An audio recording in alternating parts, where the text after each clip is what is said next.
don't begin to read, Stephen. I shall require all your attention. It was only while I was waiting. Don't make excuses, Stephen.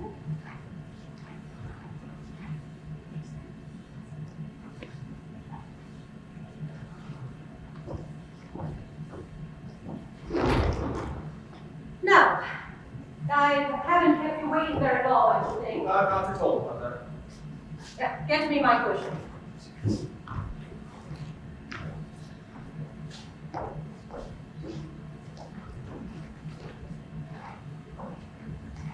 Don't fiddle with your tie, Stephen. There's nothing the matter with it. I beg your pardon. Now, are you attending to me, Stephen? Of course, Mother. No, not of course. I want something much more than your everyday matter-of-course attention. I'm going to speak to you very seriously, Stephen. Though I wish you'd let that chain alone. Mother, have I done anything to annoy you? If so, it was quite unintentional. Oh, nonsense. My dear boy, did you think I was angry with you? What is it then, Mother? You're making me very uneasy. Stephen, may I ask how soon you intend to realize that you are a grown-up man and that I am only a woman? Only a woman? Do not repeat my words, please. It is a most aggravating habit. You must learn to face life seriously, Stephen. I really cannot bear the whole burden of our family affairs any longer. You must advise me. You must assume the responsibility. I? Oh, yes, you, of course. Well, you were 24 last June. You've been at Harrow and Cambridge. You've been to India and Japan. You must know a lot of things now. Unless you have wasted your time most scandalously. Well, they advise me. You know, Mother, I've never much interfered in our household. I should think not. I don't want you to order the dinner. I've been in our family affairs. Well, you must interfere now, for they're getting quite beyond you. I've thought perhaps that at times I ought, but really, Mother, I know so little about them, and what I do know is so painful. I suppose you mean your father. Yes. My dear, we cannot go on all our lives not mentioning him. Now, of course, you were quite right not to open the subject until I asked you to. But you are old enough now to be taken into my confidence and to help me deal with him about the girls. The girls are both fine, Mother. They are gay. Yes, I have made a very good match for Sarah. Charles Lomax will be a millionaire at 35. But that is 10 years ahead. And in the meantime, his trustees cannot, under the terms of his father's will, allow him more than £800 a year. But the will also states if he increases his income by his own exertions, they may double the increase. Charles Lomax's exertions are much more likely to decrease his income than to increase it. No, Sarah will have to find another £800 a year for the next 10 years. And even then, they will be as poor as church mice. And what about Barbara? You know, I thought Barbara would make the most brilliant career of all of you. And what does she do? Joins the Salvation Army, discharges her maid, lives on £1 a week, and walks in one evening with a professor of Greek, whom she has picked up in the street, and who pretends to be a Salvationist, actually plays a big drum for her in public because he's fallen head over ears in love with her. Well, I was rather taken aback when I heard they were engaged. Cusins is a nice fellow, no one would have ever guessed he was born in Australia. Now, Adolphus Cusins will make a very fine husband. After all, nobody can say a word against Greek. It stamps a man at once as an educated gentleman. My family, thank heaven, is not a pig-headed Tory one. We are Whigs. We believe in liberty. Let snobbish people say what they like. Barbara shall marry, not the man they like, but the man I like. Of course, I was thinking only of his income. However, he's not likely to be extravagant. Don't be too sure of that, Stephen. I know you're simple, quiet, refined, poetic people like Adolphus, quite content with the best of everything. You know, they cost more than your extravagant people who are always as mean as they are second-rate. You know, Barbara will need at least £2,000 a year. You see, it means 2 additional households. And besides, my dear, you must marry soon. Now, I don't approve of the present fashion of philandering bachelors and late marriages. I'm trying to arrange something for you. That is very kind of you, Mother, but perhaps I ought to arrange that for myself. Oh, nonsense. You're much too young to begin matchmaking. Oh, you'd just be taken in by some pretty little nobody. Of course, I don't mean that you're not to be consulted. You know that as well as I do. Don't, Stephen, don't sulk. I'm not sulking, Mother, but what has all this got to do with my father? My dear boy, where is the money to come from? Now, it's easy enough for you and the other children to live on my income as long as we're in the same house, but I can't keep 4 families in 4 separate houses. You know how poor my father is. Why, he has barely £7,000 a year now, and really, if he were not the Earl of Stevenage, he would have to give up society, and he can do nothing for us. He says, naturally enough, it is absurd that he should be asked to provide for the children of a man that is rolling in money. You see, Stephen, your father must be fabulously wealthy, for there is always a war going on somewhere. Oh, you need not remind me of that, Mother. Hardly ever opened a newspaper in my life without seeing our name in it. The Undershaft torpedo, the Undershaft quick firers, the Undershaft dissipating rampart gun, the Undershaft 10-inch, the Undershaft torpedo, and now the Undershaft aerial battleship. Harrow, they come to the Woolwich infant. Cambridge was the same. The little brute at King's, who was always trying to get up a Bible, spoiled my Bible. Your first birthday present to me. By writing under my name, quote, son and heir to Undershaft and Lazarus. Death and destruction dealers, address Christendom and Judea. It was not so bad as the way I was kowtowed to everywhere, because my father made millions by selling cannon. Well, it's not only the cannon, Stephen, but the war clothes that Lazarus arranges under cover of giving credit for the cannons. You know, Stephen, it's perfectly scandalous, those two men, Andrew Undershaft and Lazarus, positively have Europe under their thumbs. That's why your father can be paid as he does. He is above the law. Do you think Bismarck or Gladstone or Disraeli would have openly defied every social and moral obligation on their lives as your father has? They simply wouldn't have dared. I asked Gladstone to take it up. I asked the Times to take it up. I asked the Lord Chamberlain to take it up. It was just like asking him to declare war on the Sultan. They wouldn't. They said they couldn't touch him. I believe they were afraid. Well, what could they do? He does not actually break the law. Not break the law, but he's always breaking the law. He broke the law when he was born. His parents were not married. No, this is true. Why, yes, of course it's true.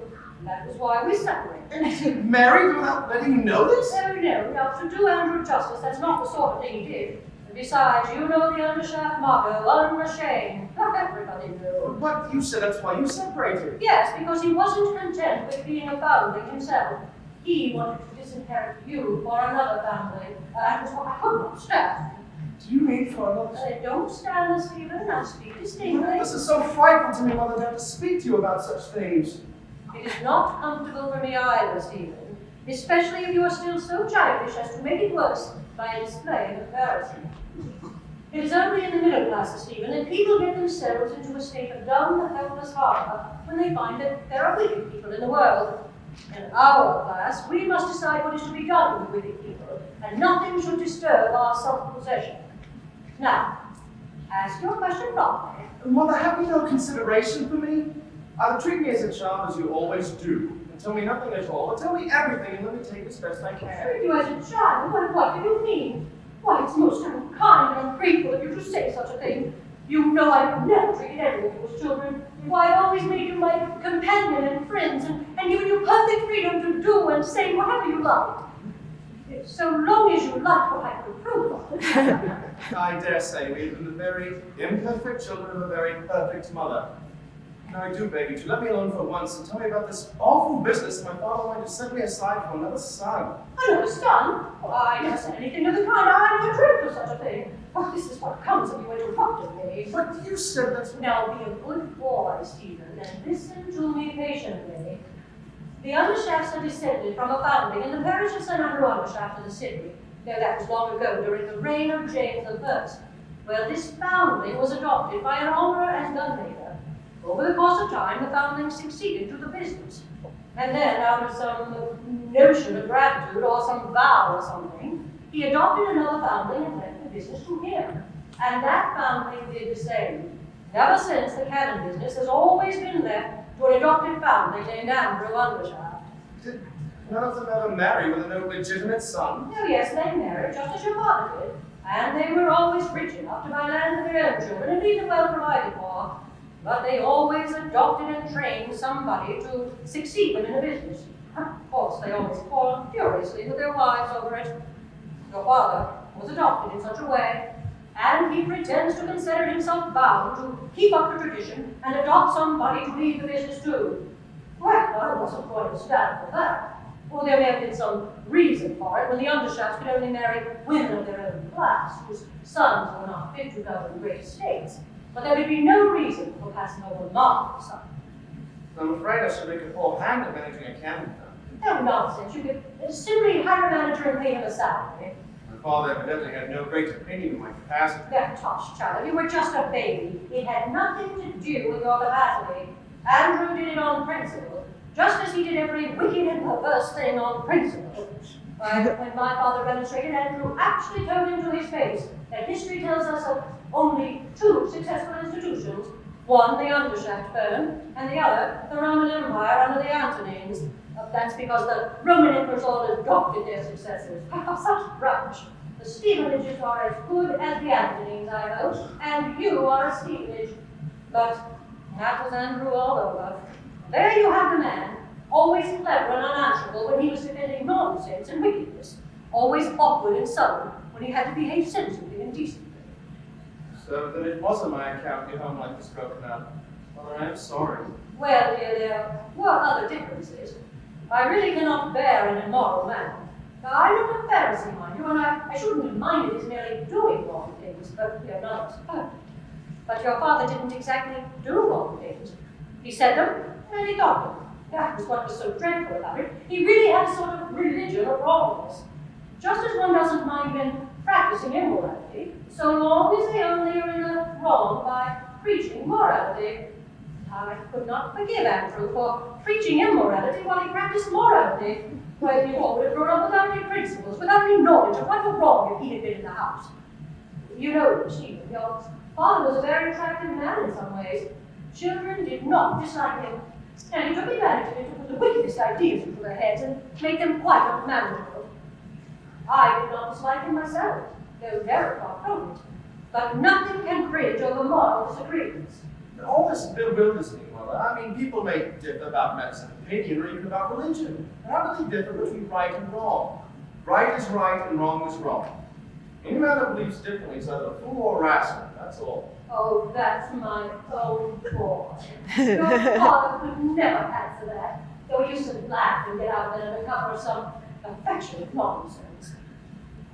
Well, now that you understand the situation, what do you advise me to do? Well, what can you? Well, we must get the money somehow. We cannot take money from him.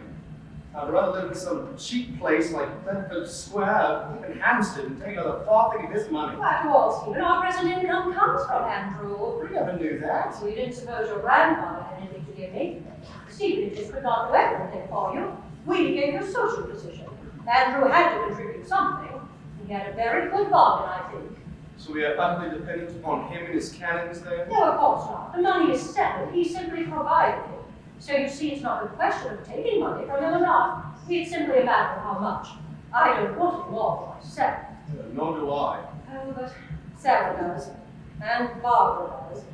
That is, Charles Lomax and Adolphus' cousins will cost them more. So I must put my pride in my pocket and ask for it, I suppose. That is your advice, is it not, Stephen? No. Stephen. Of course, if you are determined. Well, I am not determined. I merely ask for your advice, and I wait for it. I will not have all the responsibility thrown on my shoulders.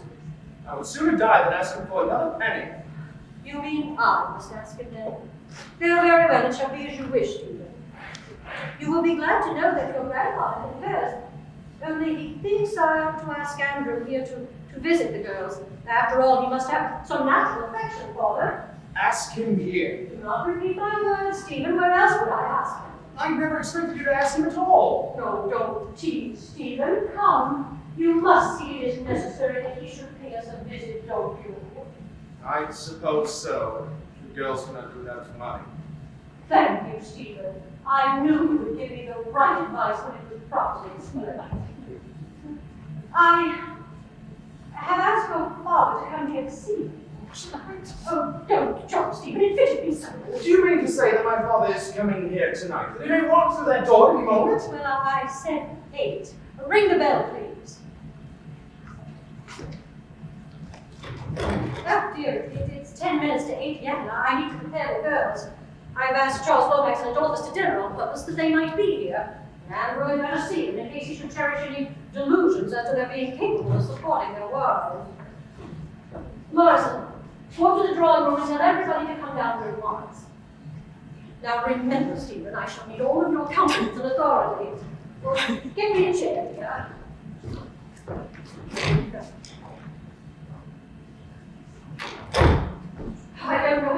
father's going to take this. Ever since they made her a matron in that Salvation Army, she's developed a propensity to order people about and have her own way, which quite counts me sometimes. It's not ladylike. I don't know where she's picked it up. Well, anyhow, Barbara shan't bully me. And it's just as well that your father should be here this evening before she has time to refuse to see him or make a fuss. Now, don't look nervous, Stephen. It will only encourage Barbara to cause difficulties. I'm nervous enough, goodness knows, but I don't show it. I'm trying not to come in. Barbara, I refuse to have Charles called Charlie. The vulgarity of it positively makes me ill. Oh, it's all right, Mother. Charlie is quite correct nowadays. Now, let's come in. Yes, but if they will behave themselves. Come in, Mommy.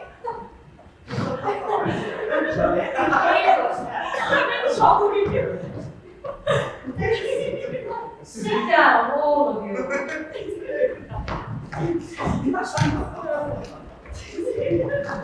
Yes, no, in the least what you're laughing at, Adolphus.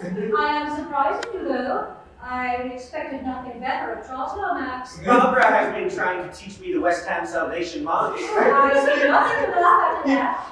Nor should you if you are truly converted. You were not present. It was really funny, I think. Really. Be quiet, Charles. Gentlemen, your father is coming here this evening. Oh, I say. You are not called upon to say anything, Charles. Are you serious, Mother? Yes, sir. It is on your account and also on Charles's.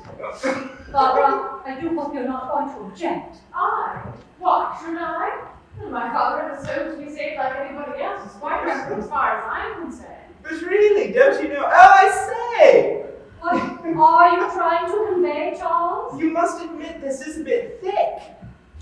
Adolphus, you are a professor of Greek. Would you kindly translate Charles Lomax's remarks into reputable English for us? If I may say so, Lady Brit, I believe Charles has rather happily expressed what we all feel. Homer, speaking of Autolycus, uses the same phrase. Pukion domon elpe means a bit thick. Not that I mind, you know. If Sarah don't. Thank you. And Adolphus, do I have your permission to invite my own husband to my own house? You have my unhesitating support in everything you do. Gosh. Sarah, have you nothing to say? Do you mean that he is coming regularly to live here? Oh, certainly not. Well, the spare room is ready for him if he would like to stay a day or two and see a little more of you, but there are limits. Well, he can't eat us, I suppose. I don't mind. I wonder how the old man will take it. Much the same way the old woman will, I'm afraid, Charles. I didn't mean at least. You Well, didn't think. You never do. And the result is you never mean anything. Now, attention, children. Your father would be quite a stranger to us. I suppose he hasn't seen Sarah since she was a little kid. Not since she was a little kid, Charles. As you express it with that elegance of diction and refinement of thought that seems never to escape you. Now, accordingly, oh, I forgot what I was going to say, which comes from you provoking me to be sarcastic, Charles. Adolphus, would you kindly tell me where I was? You were saying that as Mr. Undershaft has not seen his children since they were babies, he will judge how you report them up by their behavior tonight. And that therefore he wishes all to be particularly careful to conduct ourselves well, especially Charles. Precisely. Look here, Dolly, Lady Brit didn't say that. I did too, Charles. Adolphus's recollection is perfectly correct. It is most important that you should be good. And I beg of you at once not to pair off into opposite corners and whisper and giggle while I'm speaking with your father. All right, now, we'll do you credit. And remember, Charles, Sarah would like to feel proud of you instead of ashamed of you. Oh, I say, there's nothing to be exactly proud of, don't you know? Well, try to look as if there was. May I speak a word with you, my lady? Dear nonsense, show him up. Yes, my lady. Does Morrison know who it is? Why, of course, Morrison's always been with us. He must be a regular corker, don't he? Is this any time, Charles, for you to get on my nose with your outrageous expression? This is something out of the ordinary, really. The Mr. Undershaft. Good evening, Andrew. How do you do, my dear? My, you look a good deal older. I am somewhat older. Time has stood still with you. That rubbish. This is your family. Is it so large? I'm afraid my memory is failing me very badly in some things. How did you? I can see you are my eldest. Glad to meet you, dear my boy. No, really, don't you know? Oh, I say! And you don't know children. Well, I'm afraid we've all grown so much, and we're making any ridiculous mistake. I may as well confess, I recollect only one son, but so many things have happened since, of course. Andrew, you're talking nonsense. Of course you have only one son. Perhaps you'll be good enough to introduce me, my dear. This is Charles Lomax, who is engaged to Sarah. My dear sir, I beg your pardon. Not at all. Delighted, I assure you. And this is Stephen. Happy to make your acquaintance, Mr. Stephen. Then you must be my son. How are you, my young friend? He looks very much like you, my love. You can perhaps meet Mr. Undershaft. My name is Cusins, engaged to Barbara. That is Major Barbara Undershaft of the Salvation Army. And that is Sarah, your second daughter. This is Stephen Undershaft, your son. And my dear Stephen, I beg your pardon. Not at all. Mr. Cusins, I'm much indebted to you for explaining so precisely. Barbara, my dear. Sarah. Sarah, of course. Barbara, I'm right this time, I hope. Quite right. Sit down, all of you, and sit down, Andrew. Thank you, my love. Takes you a while to find out exactly where you are, don't it? So that is not what is embarrassing me, Mr. Lomax. My difficulty is in my great upon the father. I shall produce the effect of an intrusive stranger, and if I play the part of a discreet stranger, I may appear a careless heart. Andrew, you needn't play any part at all. You had much better be sincere and natural. Yes, I dare say that will be best. Well, here I am. Now, what can I do for you all? Oh, you needn't do anything for us.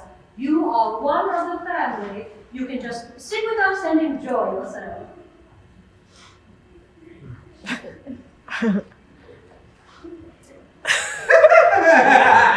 Charles Lomax, if you can behave yourself, behave yourself. If not, leave the room. I'm awfully sorry, Lady, but really, upon myself. Oh, I don't do that for one, Charlie. It's good for your inside. Oh, you have the education of a lady. Please let your father see this and don't talk like a street Never girl. mind me, my dear. As you know, I'm not a gentleman. I was never educated. Nobody knows, I assure you. You look all right, you know. Let me advise you to study Greek, Mr. Undershaft. Greek scholars are privileged men. Few of them know Greek and none of them know anything else, but their position is unchallengeable. Other languages are the qualifications of waiters and commercial travelers. Greek is to a man of position, while the whole mark is to silver. Dolly, don't be insincere. Charlie, fetch your concertina and play something for us. Perhaps that sort of thing isn't in your line, No, eh? I'm particularly fond of music. Are you? Then I'll get it. Do you play, Barbara? Only the tambourine, but Charlie's teaching you the concertina. Is Charlie also a member of the Salvation Army? No, Charlie says it's bad form to be a dissenter, but I don't despair of Charlie. I made him come with me to a meeting at the dog gates yesterday, and he took the collection in his hand. It is none of my doing, Andrew. Barbara is old enough to take her own way. She has no father to advise her. Oh yes, she has. There are no orphans in the Salvation Army. Your father there has a great many children and plenty of experience, eh? Just so, and how did you come to understand that? Charles, do come in and play something for us at once. Righto. One moment. I'm rather interested in the Salvation Army. Its motto might be my own, blood and fire. But not your sort of blood and fire, eh? My sort of blood cleanses, my sort of fire purifies. So do ours. Why don't you come down to my shelter tomorrow, the West Ham shelter, and see what we're doing? We're going to march to a great meeting in Assembly Hall at my land. Come and see the shelter, and then you can march with us. Oh, it'll do you a lot of good. Do you play anything? In my youth, I earned pennies and even shillings occasionally in the streets and public house parlors by my natural talent for step dancing. Later on, I became a member of the Undershaft Orchestral Society and performed passively on a tenor trombone. Oh, I say. Many sinners played his way into heaven on trombone next to the army. Yes, but what about the canon business, don't you know? Getting into heaven is not exactly in your line, is it? Charles. Well, but it stands to reason, don't it? The canon business may be necessary and all that, we can't get on without canons, but it isn't right, you know. On the other hand, there may be a certain amount of tosh about the Salvation Army. I belong to the established church myself, but you can't deny that it's religion. And you can't go against religion now, can you? At least unless you're downright immoral, don't you know? You hardly appreciate my position, Mr. Lomax. I'm not saying anything against you personally. Quite so. But let's consider for a moment. Here I am, a profiteer in murder and mutilation. I find myself in especially amiable humor just now, because this morning down at the foundry, we blew 27 dummy soldiers into fragments with a gun which only destroyed only 13. Well, the more destructive war becomes, the sooner it shall be abolished, eh? The more destructive war becomes, the more fascinating we find it. Mr. Lomax, I'm obliged to you for your usual excuse for my trade, but I'm not ashamed of it. I'm not one of these men who keeps his morals and business in watertight compartments. All the spare money my trade rivals spend on cathedrals and hospitals and other receptacles for conscience money, I devote to experiments and researches on improved methods of destroying life and property. I've always done so, and I always shall. Therefore, your Christmas card moralities of peace on earth and goodwill amongst men are of no use to me. Your Christianity, which enjoins you to resist not evil and to turn the other cheek, would make me a bankrupt.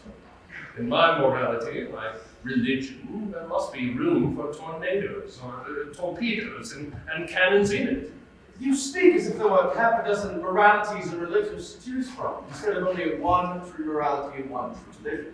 For me, there is only one true morality. But I might not teach you, as you do not manufacture any battleships. There's only one true morality for every man. Not every man is not the same true morality. Would you mind saying that again? I didn't quite follow. It's quite simple, really. As Euripides says, one man's meat is another man's poison, morally as well as physically. Precisely. Oh, that. Yes.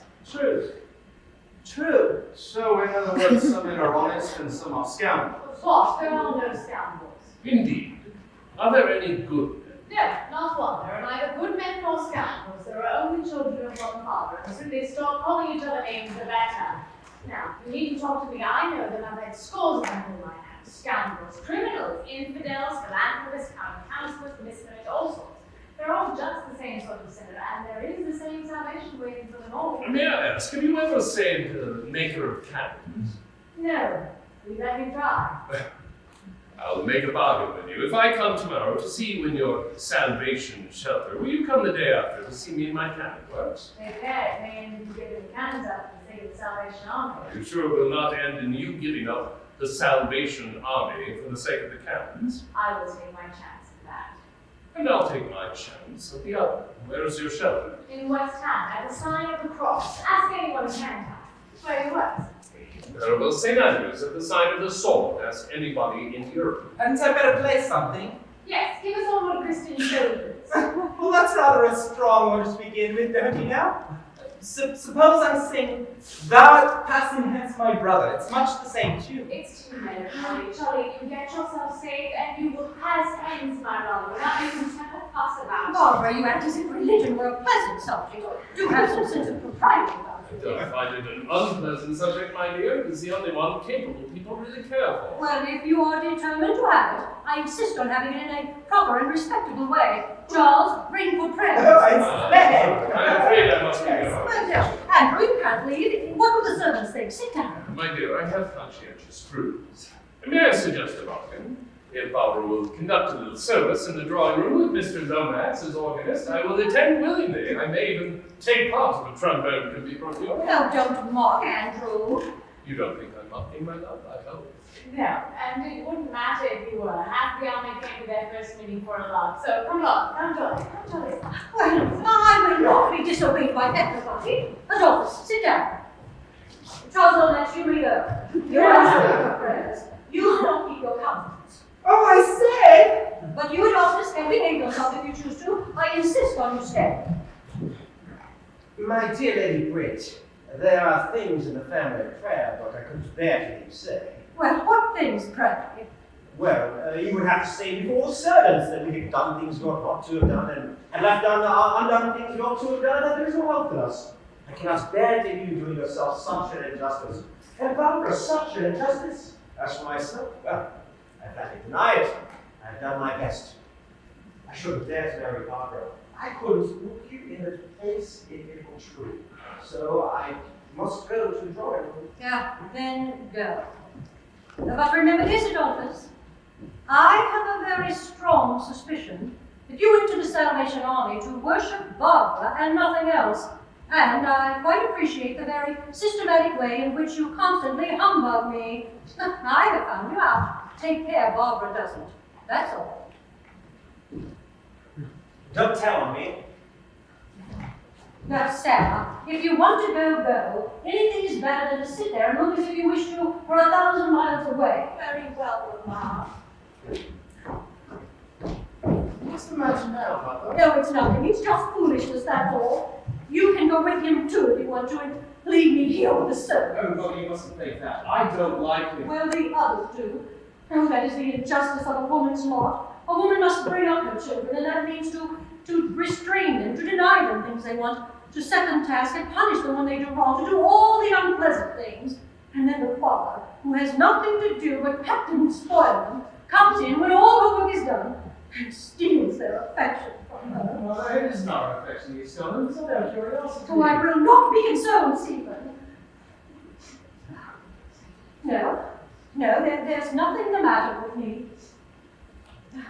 And now where are you going? Well, I'm going to the drawing room, of course. Aren't you coming, Stephen? No, certainly not.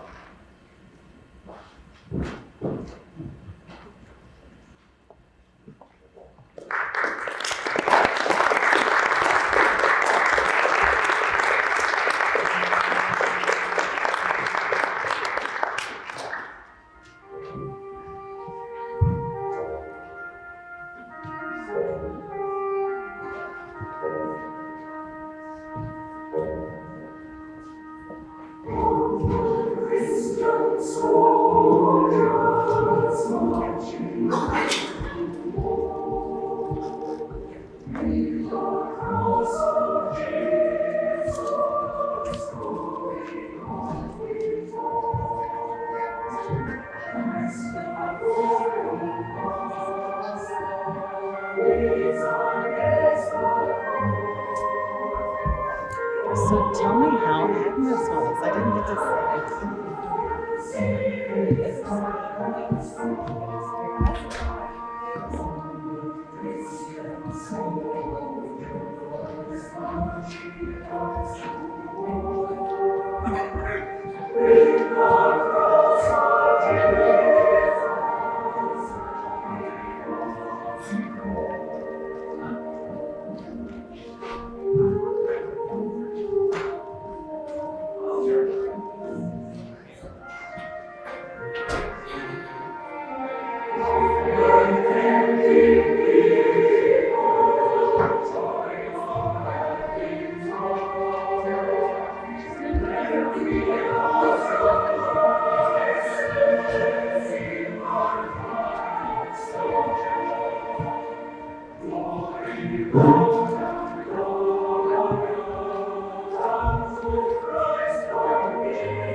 I did not get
Feel better after your meal, sir? No, call that a meal? Good enough for you, perhaps. But what is it to me? An intelligent working man.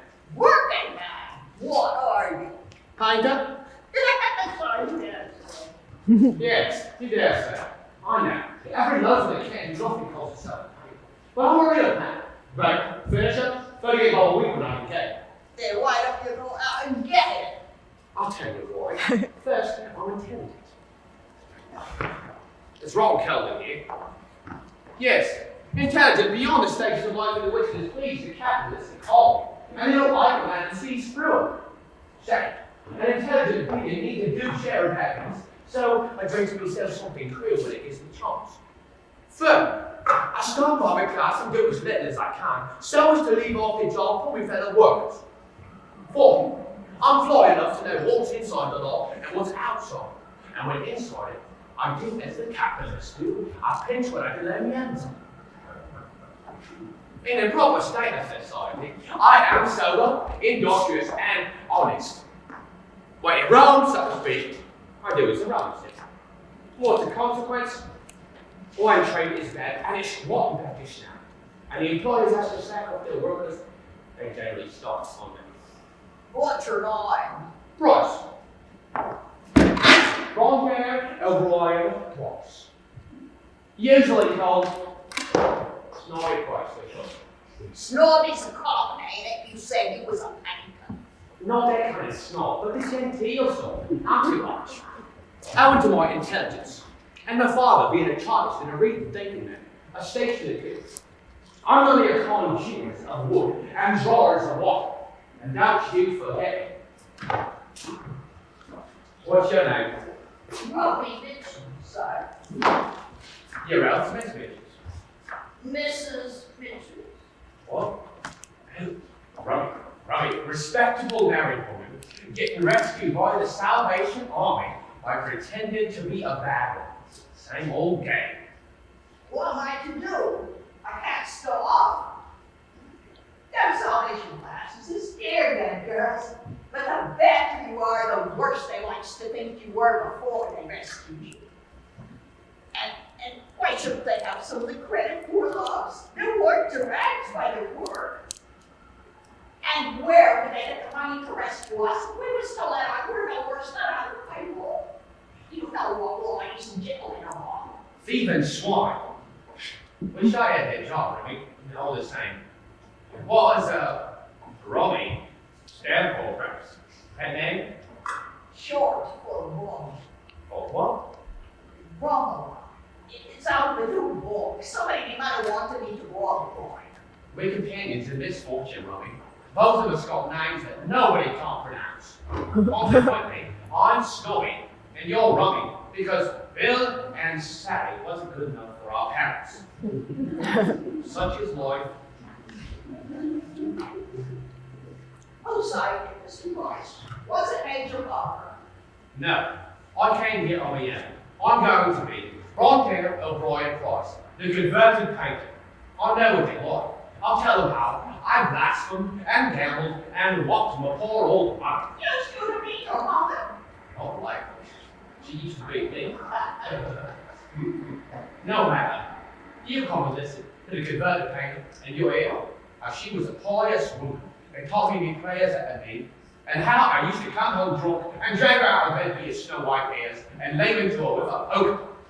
That's what's so unfair to us women. Your confessions is just as big boys as ours. You don't tell what you really done no more than we do, but you men can tell your boys right out at the meeting and we make much of for it. On the sort of confessions we ask them is to whisper the right lie at a time. Take rights like all their boys. Right? Do you suppose the army would be allowed if we can get right? Not much. It comes around and makes us good little blokes to be rolled and put upon. But I'll play the game as good as any. I'll see somebody struck by lightning, or I hear a voice from heaven saying, Snobby Price, where will you spend eternity? I have a time limit, I take. You won't be let drink though. But I'll take it out and go split it in. I don't want to drink if I can get fun enough getting other one. Come, look out. I'll get you something to eat. You'll be all right then. Poor old man, cheer up, brother. You'll find peace and rest and happiness here. Hurry up with the food, Miss, he said up. Here, fuck up, Daddy. She's fetching a thick slice of bread and treacle and a mother sky blue. Keep up your old guard. Never say nothing. I'm not an old man. I'm only 46. I'm as good as I ever was. This brave punch gave me a habit before I was 30. All it was is 2 penny worth of hair dye and I'm to be turned out of the streets and Scotland. Oh God, I have worked 10 to 12 hours a day since I was 13 and paid my way all through. And now I'm going to be thrown together and my dog given to a younger man who's no better than me because I had black hair that was white at the first change. There's no good jawing about it. You're just a jerked up, hospital turned out incurable of an old working man. Who cares about you, eh? Make the thief and swine give you a meal. They stole many a one from you. Get a bit in your own back. There you are, brother. Ask a blessing and talk that in you. I've never taken anything before. Come, the Lord sends it to you. He wasn't above taking bread from his friends, and why should you be? Besides, will we find you a job in the court if you like? Yes, I can pay Mark. It's only a loan. Lord. Well, are you more comfortable now, Rummy? Oh, God bless you, Luby. You fed my body and saved my soul, haven't you?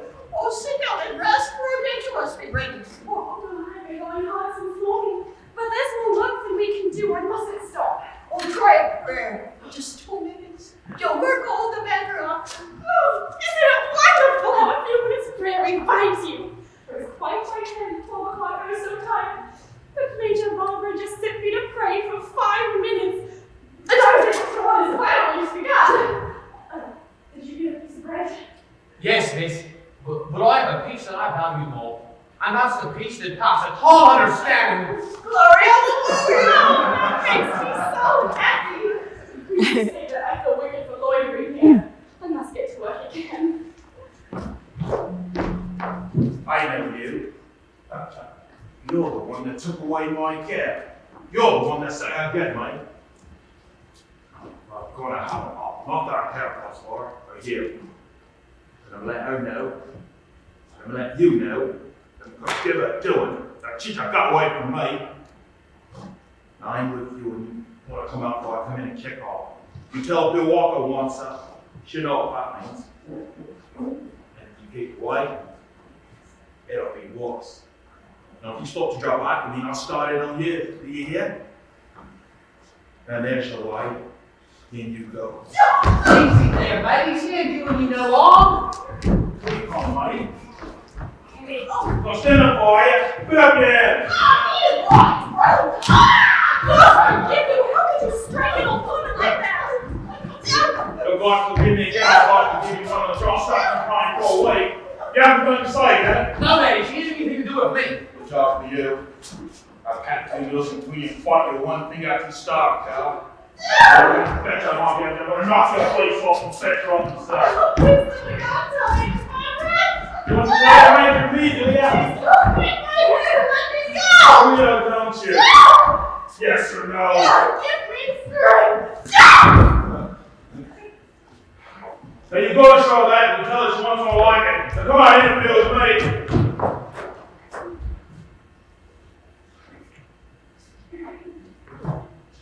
You finish or else you don't want my way. Take everything with me. I'll smash this mug over your face and cut your eye out. Ain't you satisfied? Young roughs like you with taking the bread out of the mouths of your elders that brought you off in slavery, but you come cheat them and shut them and bully them out. When we bread and chatting still sending on stomachs. What good are you, your palsy man? What good are you? As good as you're better. I do a day's work and give you any fat young soapy your age. Go and take my job with Oates where I worked for 10 years. They want young men down there. They can't afford to keep men over 45. They're very sorry. Give you a character and happy to help you find anything suited to your years. Sure, a steady man won't be out of the job for long. Well, let them try you. Now I know the difference. What do you know? Not as much as how to behave yourself.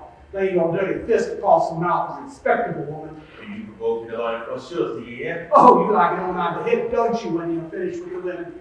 Oh, I ain't seen the young one yet. You lied, stupid. You were a young man. It ought to be him or die not. Was he starving or was he not? Was he a man or just a cross-eyed thief and a loafer? Would you box my son-in-law's brother? Ilse. Hauled your Fairmont of Ball's palm. Him that won 20 pounds off that Japanese rice at the music hall by standing 17-minute full second again. I'm a music hall wrestler. Can he box? Yeah, I said you can't. What? I can't. Can't I? What's that you say? Did you box Todger Fairmont? I put him up to you. Say the word. I stand there 20 men alive even if you stand Todger Fairmont. Or listen up to be a professional. You box. Hit an old woman with the back of your hand. You don't have enough sense to hit her where the magistrate can't see the marker. You young lump of ignorance and conceit. Hit a girl and only make her crawl. Todger Fairmont did it, she won and got upside 10 minutes. No more than you would if you got on to you. I'd said about you myself, at least feeding me instead of 2 months of starvation. You lie, you walk the brand trick and you that you came here to beg. Oh Lord, I'm just an old pop on the scrappy, but you'll come to it yourself and then you'll see. You'll come to it sooner than a teetotaler like me, filling yourself with gin at this hour of the morning. I know what you're drinking, you're a lie. Back when I wanted to give my dad blooming Leighton, like a bit of devil, they say. And here I am sitting talking to a little blotter like you. Instead of giving her what for, you're going to press off yourself. You'll be going to the station on the stretcher more than likely. They'll be taking the gin and devil out of you there when they get you inside. You watch what you're about. The Major here is Earl Stevens' granddaughter. You'll see. Well, I ain't got nothing to her. Suppose she said you did. Who like you? God, there's no justice in this country. Think what some people can do. I'm just as good as her. Tell so. That's just what a fool like you would do.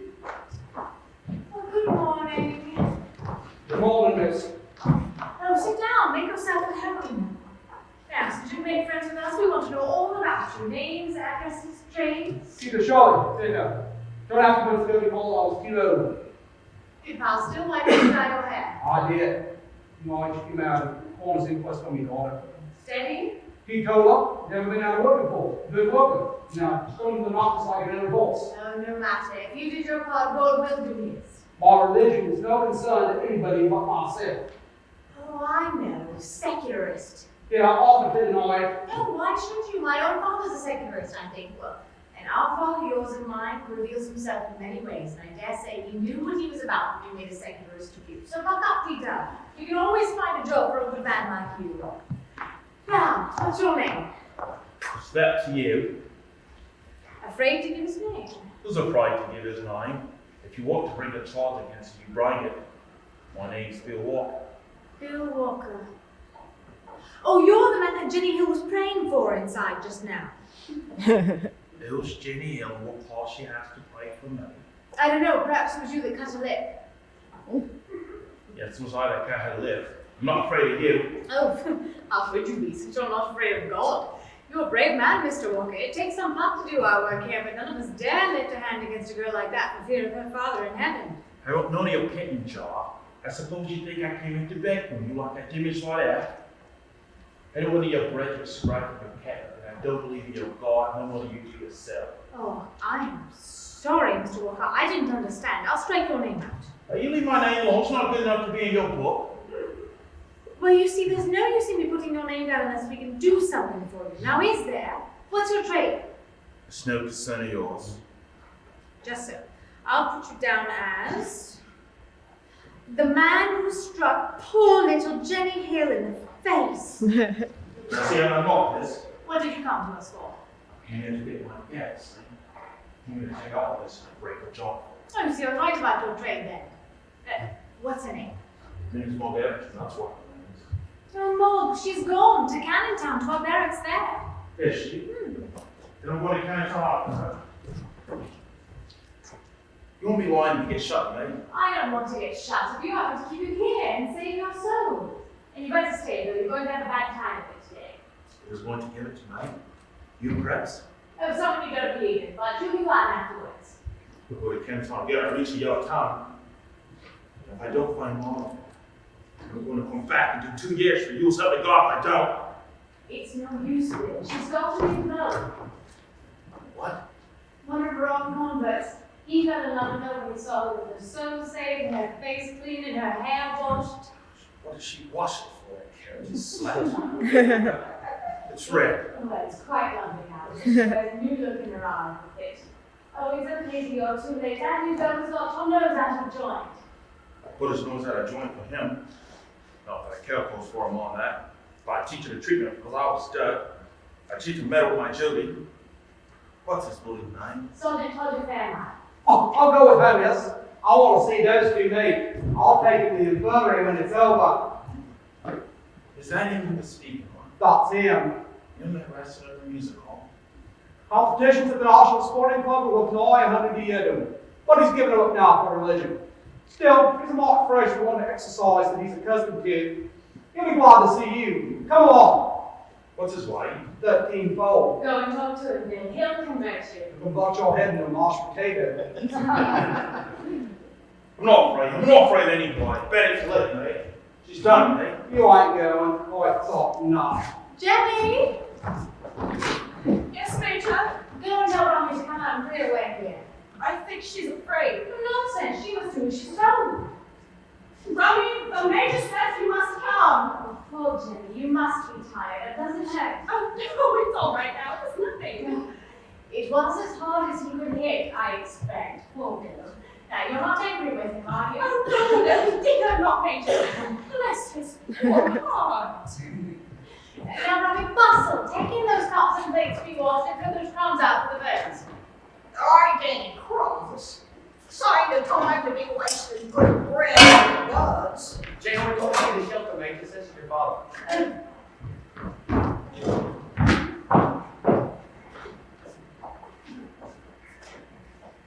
I'd have to lie you if she'd let me.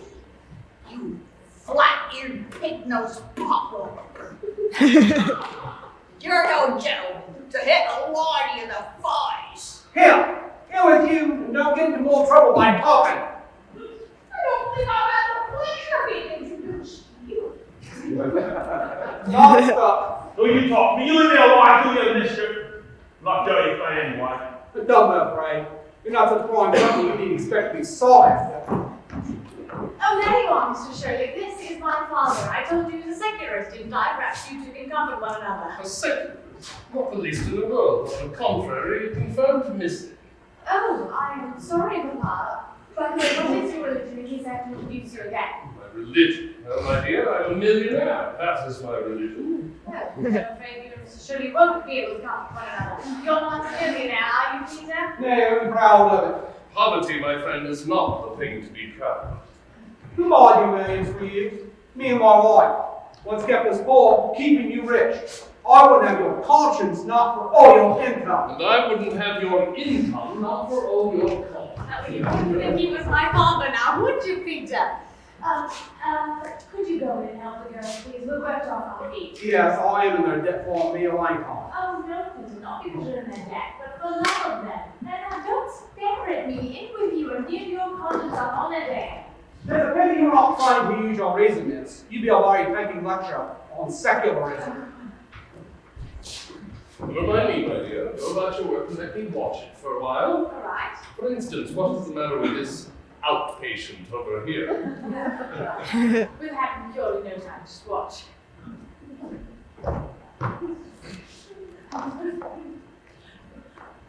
Oh, it would be nice just to stamp on Log Abington's face, wouldn't it? It's a lie, I never said so. Who told you what was in my mind? Only your new friend. What new friend? The devil, when he gets around people, they get miserable, just like you, Bill. I'm miserable. Oh, if you're happy, then why don't you look happy as the rest of us do? I'm happy enough, I tell you. Why can't you leave me alone? What have I ever done to you? I'm going to knock your face off, have I? It's not me that's getting at you, Bill. Who else is it? Someone who doesn't want you to smash women's faces. Someone or something who wants to make a man of you. What man am I? Who says I am man? Well, there's a man there somewhere, I suppose, but why does he let you smash him in the face? That's not very manly of him, is it? Down with the chap, he'll suck your little Jimmy, he'll suck your little Then face. why do you keep thinking about it? Why does it keep coming up against you in your mind? Oh, you're not getting converted, are you, Bill? Not me, not likely. That's right, hold out against it. Put up your strength. Let's get you cheap. But if Fairmont said he wrestled for 3 nights against his salvation, longer than he ever wrestled that Jack at the music hall. You know, he gave in to that Jack when his arm was going to break, but he didn't give in to his salvation until his heart was going to break. But perhaps you'll escape it, though you haven't a heart, have you? What do you mean? Oh, just like anybody else. A man with a heart wouldn't smash Jenny in the face, would he? Gosh, will you leave me alone? Get off in the middle, because then you can't provoke me mad at me like this. It's your soul that's hurting you, Bill, and not me. Now, we've all been through this before. Come with us. Come to brave manhood on earth and eternal glory in heaven. Come with us. All right. Let me introduce you to a new friend of mine. This is Mr. Bill Walker. This is my, look, Mr. Cusins. Going to marry him? Yes. Oh, God help him. God help him. Don't you think you'd be happy with me? I don't let him stand it for a morning. He ought to stand it for a lifetime. That is a frightful reflection, Mr. Walker. But I can't tear myself away from that. Oh, I can. Do you know what I'm going to do? Yes, you're going to happen. You're coming back before the week is out to tell me so. I'm going to kind of spit and try to fend walls off. I bet Jenny else place in. I give him all his fresh bacon and make a shelter to her. And I make it square. Give him hard and make it hard. But I feel not yet, gentlemen, you should know. 2 black eyes don't make one white one, Bill. I didn't ask you. Cut you out and keep your mouth. Sure, ask the gentleman. Yes, I think you're right, Mr. Walker. Yes, I should do it. It's curious. It's exactly what an ancient Greek would have done. Yes, but what good will it do? Well, it will give Mr. Fairmouth some exercise, and it will satisfy Mr. Walker's soul. And no such thing as a soul. How do you know whether I have a soul or not? You've never seen it. I've seen it hurting you when you went against it, Bill. You know, if you was my girl, you took the words out of your mouth like that. I'd give you something I pay out, I would. Take my tip, mate. Stop the jaw, you'll die before your time. Wore out, that's what you'll be. Wore out. I wonder. Dolly! Yes, my dear, it is very wearying to be in love with you. At last, I quite think I shall die young. Should you mind? Not at all. Oh, it's all right, Papa. We haven't forgotten you. Now, Dolly, will you please show them the place? I haven't the time. Oh,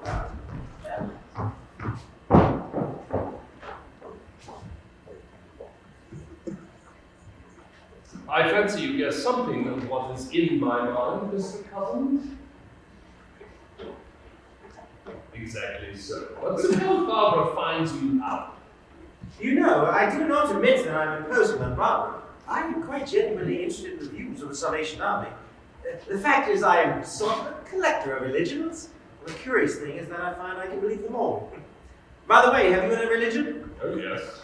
Anything out of the common? There are 2 things necessary to salvation. Ah, yes, the church catechism. Charles Lomax also belongs to the established church. The 2 things are Baptism and the holy... no money and gunpowder. That is the general opinion of our governing classes. The novelty is in hearing any man confess it. Just so. Excuse me, is there any room in your religion for honor, justice, truth, love, mercy, and so forth? Yes, there are the graces and the luxuries of a rich, strong, and safe life. Suppose one is forced to choose between them and money or gunpowder. Don't choose money and gunpowder, for without enough of both of those, you cannot afford the others. This is your religion? Yes. Barbara won't stand that. You will have to choose between your religion and Barbara. So with you, my friend, she will find out that drum of yours is high. Undershaft, you are mistaken. I am a sincere salvationist.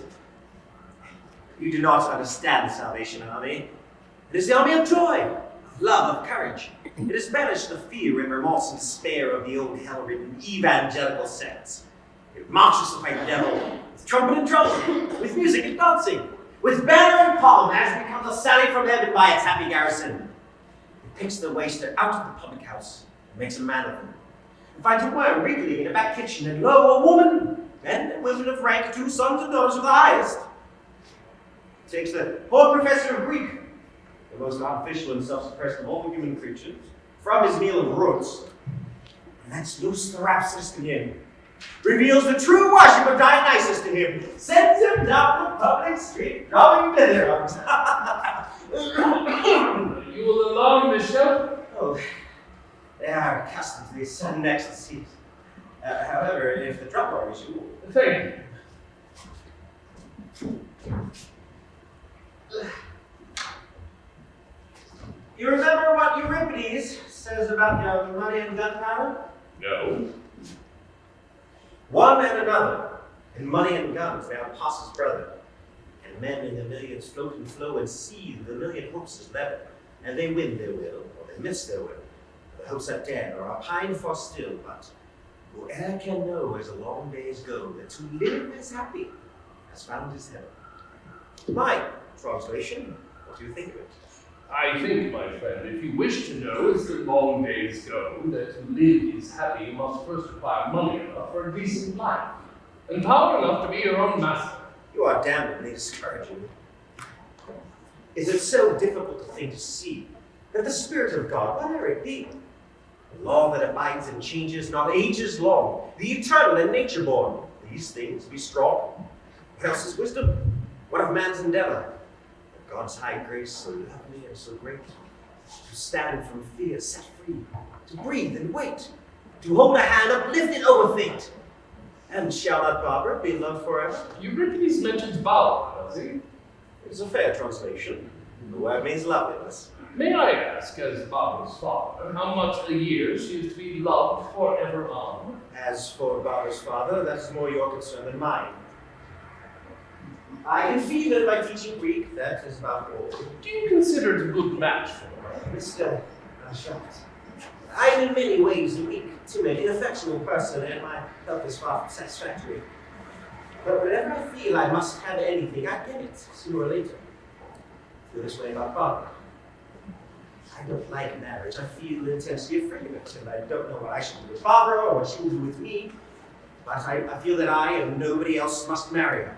Please, do not let us settle. Not that I wish to be arbitrary, but why should I waste your time discussing what is inevitable? You mean you will stick at nothing, not even the conversion of the Salvation Army to the worship of Dionysus? The business of the army is to save, not to wrangle over the name of the Pathfinder, Dionysus or another. What does it matter? You are a young man after my own heart.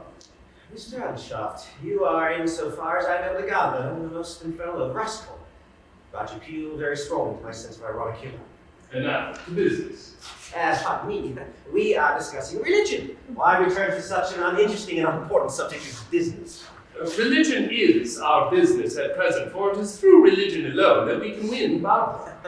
Have you two fallen in love with Barbara? Well, the father's love. A father's love for his grown-up daughter is the most dangerous of all infatuations. I apologize for mentioning my own pale, coy, mistrustful fancy. Keep to the point. We have to win her, and we are neither of us Methodists. That doesn't matter. The power that Barbara wields here, the power that wields Barbara herself, is not Calvinism, not Presbyterianism, not Methodism. Not Greek paganism either, eh? I admit that. Barbara is quite original and religious. Barbara Undershaft would be.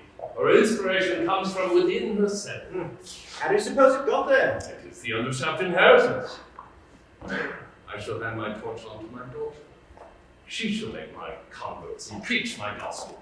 What? Money and gunpowder? Yes, money and gunpowder, power and freedom, command of life and command of death. Mr. Undershaft, this is all very interesting. Of course, you know that you are mad. And you? Oh, mad as that, sir. I suppose you are welcome to my circuits as I've discovered yours. But I am astonished. Can a madman make cannons? Would anyone other than a madman make them? And now, question for question, can a sane man translate Euripides? No.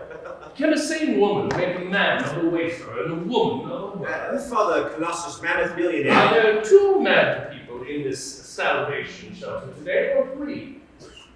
You mean Barbara is as mad as we are?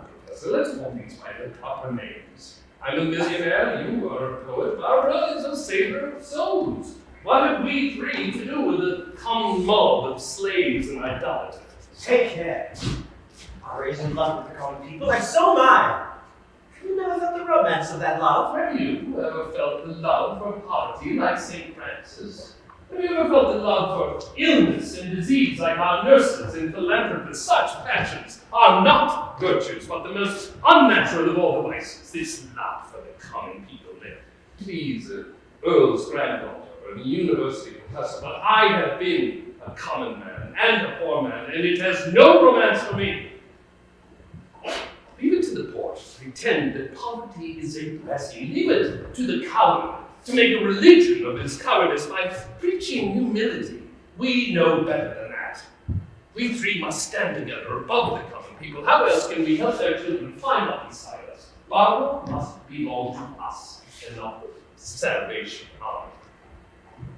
Well, I can only say that if you think you will get her away from the Salvation Army by talking to her as you've been talking to me, you don't know Barbara. My friend, I never ask for what I can buy. Do I understand you to imply that you can buy Barbara? No, but I can buy the Salvation Army. Quite impossible, then. You shall see all religious organizations exist on selling themselves to the rich. Not the army, that is the church of the poor. All the more reason for buying them. I don't think you quite understand what the army does for the poor. Yes, I do. It draws their teeth. That's all I need to know as a man of business. Nonsense. It makes him sober. I prefer sober workmen. The profits are larger. Honest. Honest workmen are the most economical. Attached to their homes. Oh, so much the better. They'll put up with anything sooner than change their shop. Happy. An invaluable safeguard against revolution. Unselfish. Indifferent to their own interests. Suits me exactly. With their thoughts on heavenly things. And not on trade unionism or socialism. Excellent. Really are very little rascal. And this is an honest man. Yes, and what have I got by it? No, your employer's got a good deal by it, from first to last. Oh, we have just had the most amazing experience meeting down the other gate of Cripps Lane. I don't know when I have ever seen them so good as they were by your profession and surprise. I could almost be glad of being past wickedness, if I could believe that it would help to keep others straight. So, Snobby, how much, Danny? 4 and 10 pence later. Oh, Snobby, if you'd only given your mother one more kick, we should have got the whole 5 shillings. If she had to say that to me, she'd be sorry I didn't. But I'm glad. Oh, what a joy it will be to her when she hears that I'm safe. May I offer the odd tuppence, Barbara, the millionaire's mite, eh? How did you make that tuppence? In the usual way, by selling cannons, torpedoes, submarines, and my new patent Grand Duquesne grenade. You can't buy your salvation here for tuppence. You have to work it out. I can afford a little more if you press me. 2 million millions would not be enough. There is bad blood on your hands, and nothing but good blood can cleanse them. Money is no use.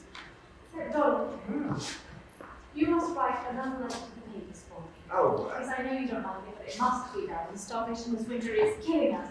Everybody is unemployed. And the general says that we must close this shelter if we don't give them more money. And I press the collections at every meeting till I am ashamed. Don't I, Snobby? It's a fair treat to see you working, miss. The way you got them up from 3 and 6 to 4 and 10 with that hymn, penny by penny and verse by verse, was a caution. Not a cheap jack on mile-in waist can touch one, eh? Yes, but I wish we could do without it. I'm beginning to think more of the collections than of people's souls. And what are these hatfuls of pence and halfpence? We want thousands. Tens of thousands, hundreds of thousands. I don't always be begging for the army in a way. I'd die sooner than begging for myself. Genuine unselfishness is capable of anything, my dear. Yes, isn't it? Mephistopheles? Lacking belly. How are we going to feed them? I can't talk salvation to a man with bubbly hunger in his eyes. It's frightful. Nature, dear. No, don't comfort me. We shall get the money. How? By praying for it, of course. Mrs. Baines said she prayed for it last night, and she has never prayed for it in vain, never once. By the way, Mrs. Baines is coming by this afternoon, and she's very anxious to meet you for some reason or another. Perhaps she'll convince you. I shall be delighted, my dear. Major, is that man back again? Oh, that's Hitchens. Oh, he's coming back to join us. Well, hello, Gayle. Been talking ever since, have you? Pretty nearly now. I've told you paid you up for Denny's job. No, you ain't. I thought your jacket was a bit snowy. So it's snowy. You want to know where it came from, don't you? Yes. Well, it came from off the ground in Pocket's corner in Kent. They had run off my shoulders, see? Oh, but you didn't rub some of it off your knees, Bill. That would have done a lot of good. I was sliding another man's knees at the time. He was kneeling on my head, it was. Who was kneeling on your head? Told you it was. He was praying for me. Praying not for me as a carpet. So was Mark. That was helping me. Mark, she said, "Dear, we're going to bring the spirit. You're going to hurt his dear heart." That's what she said. You're going to hurt his dear heart. And her blood, dirty, stand for a nail for all his white on me. Funny, isn't it? Oh, no! We are sorry, Mr. Walker. Oh, nonsense. Of course it's funny. Now, you must have done something to him first, Bill. I do what I said. I got spit in his eye. He looks up at his spine and says, "Oh, that I should be found worthy to be spit upon for the gospel's sake." And Mark says, he says, "Glory, hallelujah." Then he called me brother, then he don't, and people go to worship me on Saturday night. I had to show him it all. Off the street play, the other half left to split themselves. Are you satisfied now? I wish I could have been. Yeah, you won't be extra talking to me, wouldn't you? I am so sorry, Mr. Walker. Don't go be sorry for me. You got no call. Listen, I broke your jaw. Oh, no, it didn't hurt me. Indeed, it didn't. Except for a moment. It was only that I was frightened. I don't want to be confused by you or by anyone. Why did I pay for it? I tried to get my own job back, but Salisbury. No! Tell you I did. Can't you listen to what's being told to you? All I got men was in a sort of it fell the cheap on me pines. If I can't satisfy you one way, I can another. I've got 2 quid cycling in the force, and I'm counting it left. Mike on last week had worse, and Judy was going to marry him. He gave her what for, and they fined him 15 bob. And he had a right to hit her because they were going to be married. But I had no right to hit you. So let's put another 5 bob on a collar pound. Here's the money. Take it. Let's have no more you forgiven and pray you made jarring. Let what I've done be paid for, let not be the end of it. I couldn't take it, Mr. Walker. Oh, but if you would give a shilling or two to poor Rummy Mitchens, you really did hurt her, and she's old. No, not right. I give her none just as soon as look at her. What I did to her not only mine, but she may call me conscience. This is Christian game of yours. I won't have it, I tell you. All this blooming and forgetting and praying and jar making this sort that's like surviving to them. I won't have it. So take your money and quit putting your silly little bashful face against me. Major, may I take a little of it for the army? No, the army is not to be bought. We want your soul, Bill, and we'll take nothing less. Yeah, man, my shoe's not good enough for you. You're an old granddaughter, you are. Not less than £100 for you. Well, you do a great deal of good with £100. If you set this man's mind at ease by taking his pound, I'll give the other 99. Oh, you're too extravagant, Papa. Bill offers 20 pieces of silver, all you need offer is the other 10. That would make the standard price for anyone who's for sale. I'm not, and the army is not. You will never have another quiet moment, Bill, till you come round to us. You cannot stand out to your salvation. I can't stand against the use of harassers after 10 women. We're off the play for it. I can do no more. Take it. There it is. Mrs. Baines, This is my father. Oh, perhaps you can do something with him. Remember that fool I was when I was a baby, so he won't listen to me. Have you been shown over the shelter with Undershaft? You know the work we're doing, of course. Oh, the whole nation knows you can see. No, sir, the whole nation does not know it. We would not be crippled as we are for want of money to carry our work through the length and breadth of the land. Let me tell you, there would have been rioting in London this winter but for us. You really think so? No, sir, I know it.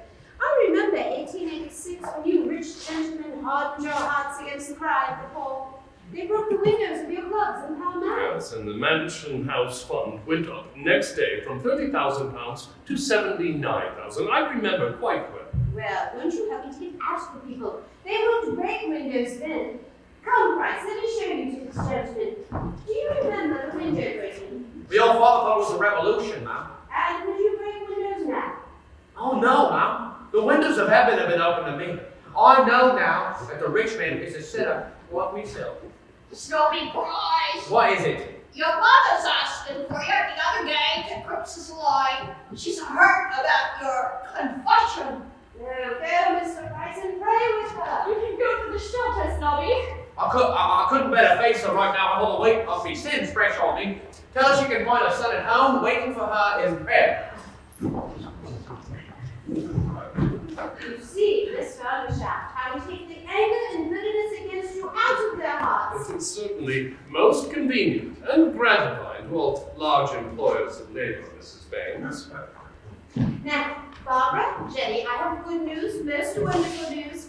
My prayers have been answered. I told you they would, didn't I? Yes. Do we have enough money to keep the shelter open? I hope we shall have enough to keep all the shelters open. Lord Saxmundham has promised us £5,000. If what? If 5 other gentlemen will give 1,000 each to make it up to 10,000. Who is this Lord Saxmundham? I've never heard of him. A new creation, my dear. You have heard of Sir Horace Bodger? Bodger. Bodger's whiskey. The distiller. That's the man. He's one of the greatest of our public benefactors. He restored the cathedral at Hastings, and they made him a baronet for that. They gave him $1 million to his party funds, and they made him a baron for that. What will they give you for the 5,000? I don't think there's anything left to give him, so the 5,000 I should think is to save his soul. Heaven grant it may. Mr. Undershaft, you have some very rich friends. Won't you help us hold the other 5,000?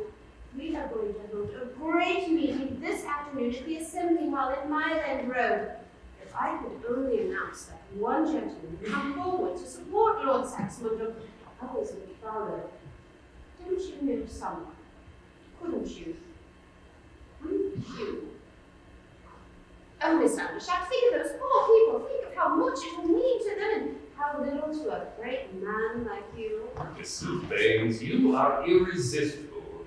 I can't disappoint you, and I can't deny myself the pleasure of making Bodger pay off. You shall have your £5,000. Thank God. You don't thank me. Oh, sir, don't try to be cynical.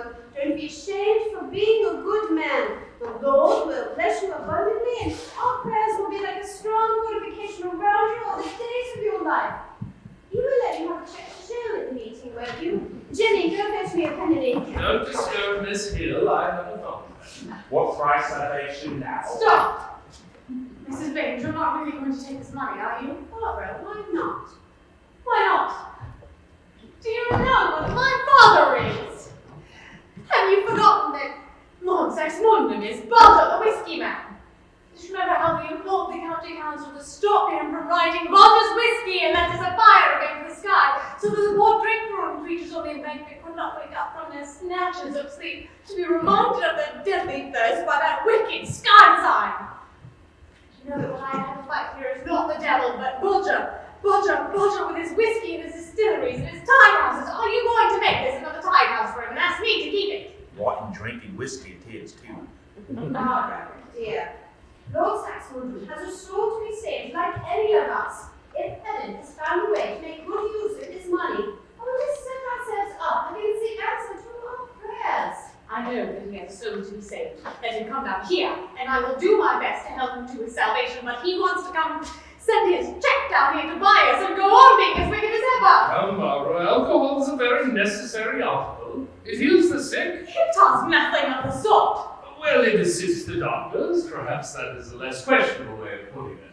It makes life bearable for millions of people who could not endure their existence if they were quite sober. It allows Parliament to do things at 11 o'clock at night that no sane person would do at 11 in the morning. Is it Roger's fault that this inestimable gift is deplorably abused by less than 1% of the poor? Barbara, dear, will there be less drinking or more if all the poor souls we are saving come tomorrow and find the doors of the shelters shut in their faces?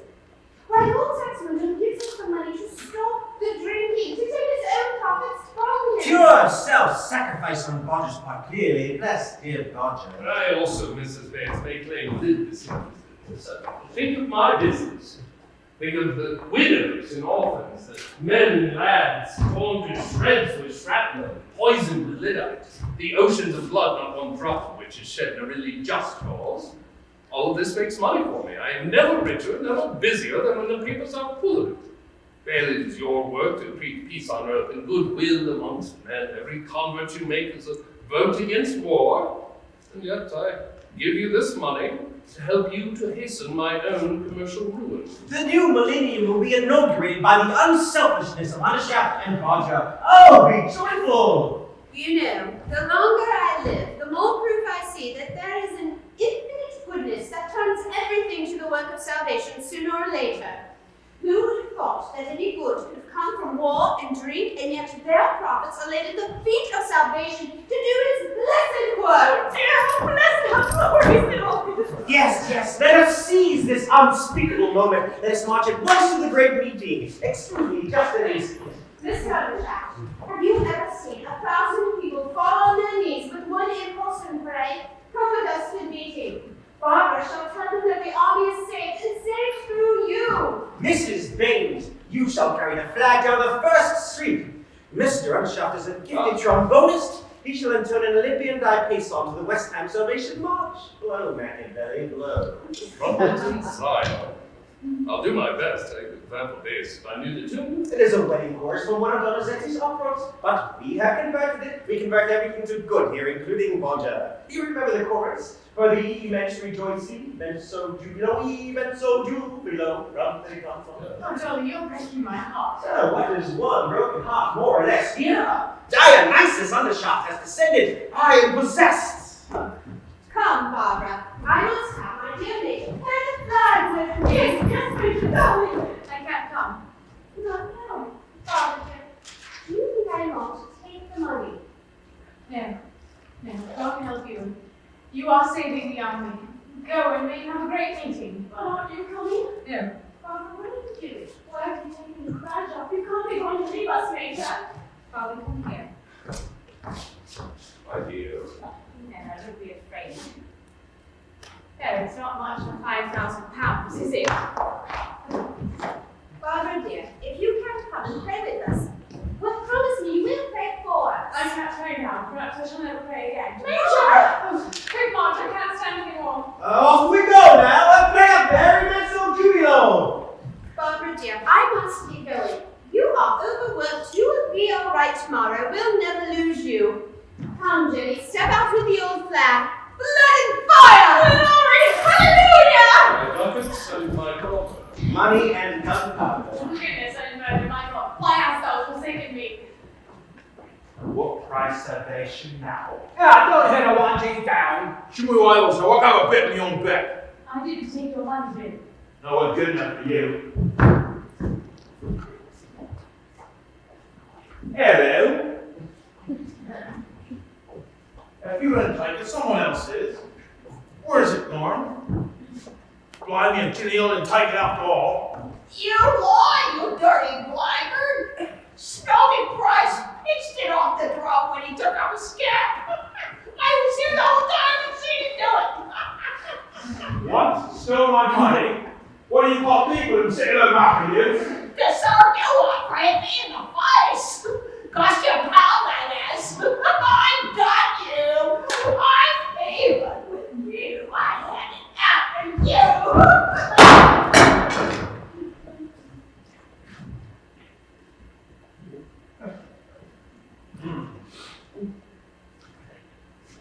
Tell us, old man, what o'clock this morning was it? I know it was called Snobby Promise for Sutton. It was 12:30. You stole your pound at 1:45. I know, and I know you can't afford to lose it, so I'll send it to you. Not by the star for it. I'm not to be bought. You say yourself the devil for point of beer, bully night, the devil might be all. So I would, mate, and often. But she can't lie, mate. You went to my soul, didn't you? You did get it. You only had a bill, but we sold it back to you for £10,000. We'd be here for the money. Oh no, Peter, it was worth more than money. It's no good. You can't get around, mate. I see today I was right. So long, old Sue Kitchener. Tata, my girl's granddaughter. What price salvation now? Snobby price. Goodbye, Bill. Get off. That's all right, you know. It's not personal. No malice. So long, Judy. So I'm Bill from Alice. Not too much of him is, in your innocence. I'm like you now, Peter, cleaned out and lost my job. You've used in hope, that's too better than me. I will get you a job, Peter. Youth will have to be enough for me. Let's see. Yes, enough. For 2 teas of Lockhart, the Robodos for you, and my tram and bus fare. Oh, no, it's sharing between friends. Now, you must promise to talk to me and not let me cry. Oh, well, it doesn't be possible to lie to you. Well, you must. Tell me about Tom Haynes' books. I've read all sections. Oh, if you can read Tom Payne in the proper spirit, Yes,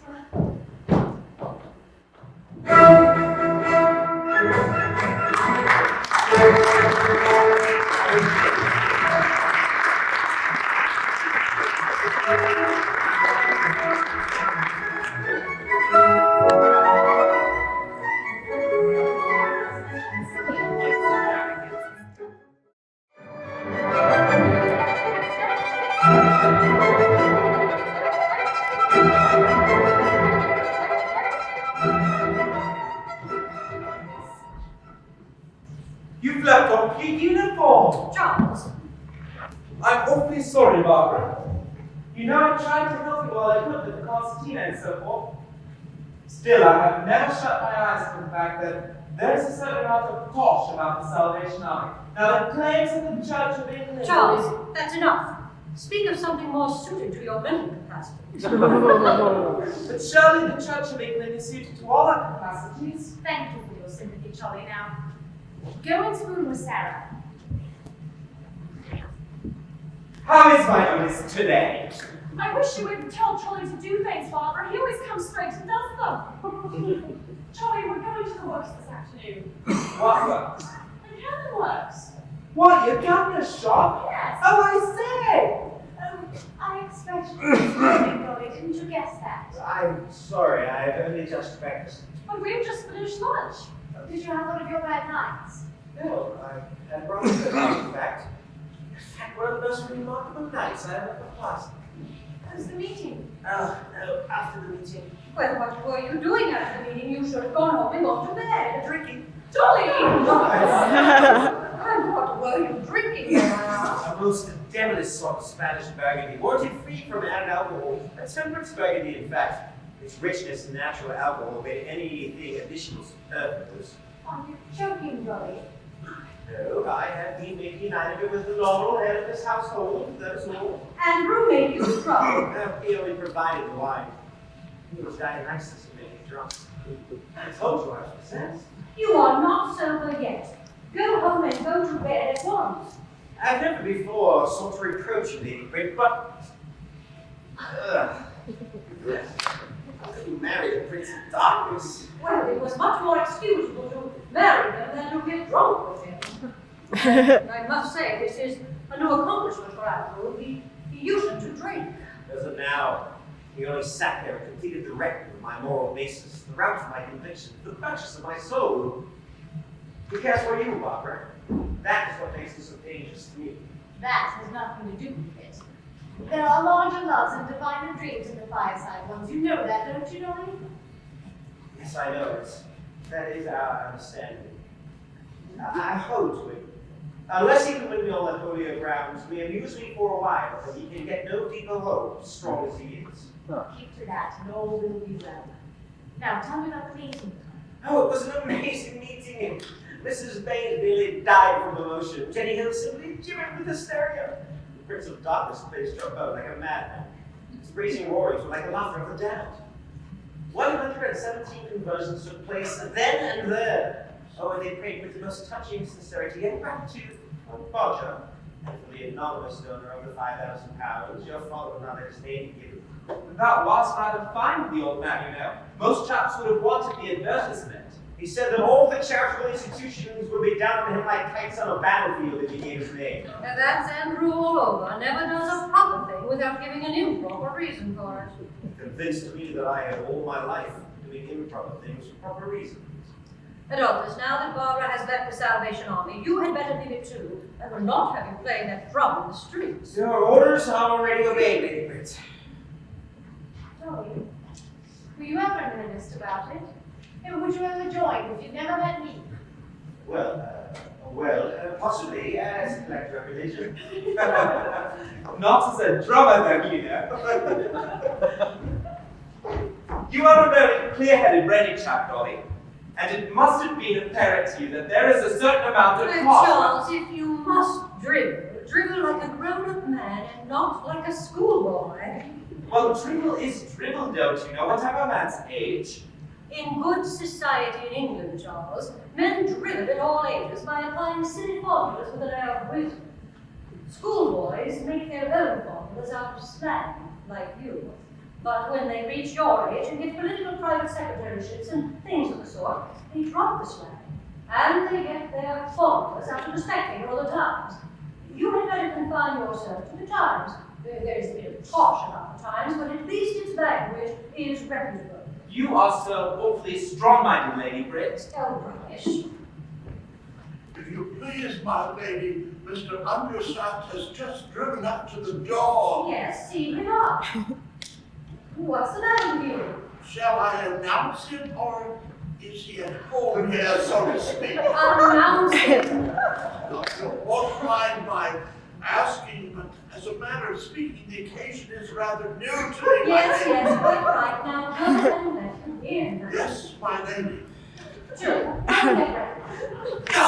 Go up and tell Steve, come down here in 5 minutes. You'll find him in the drawing room. Adolphus, tell him to send round the carriage in 15 minutes.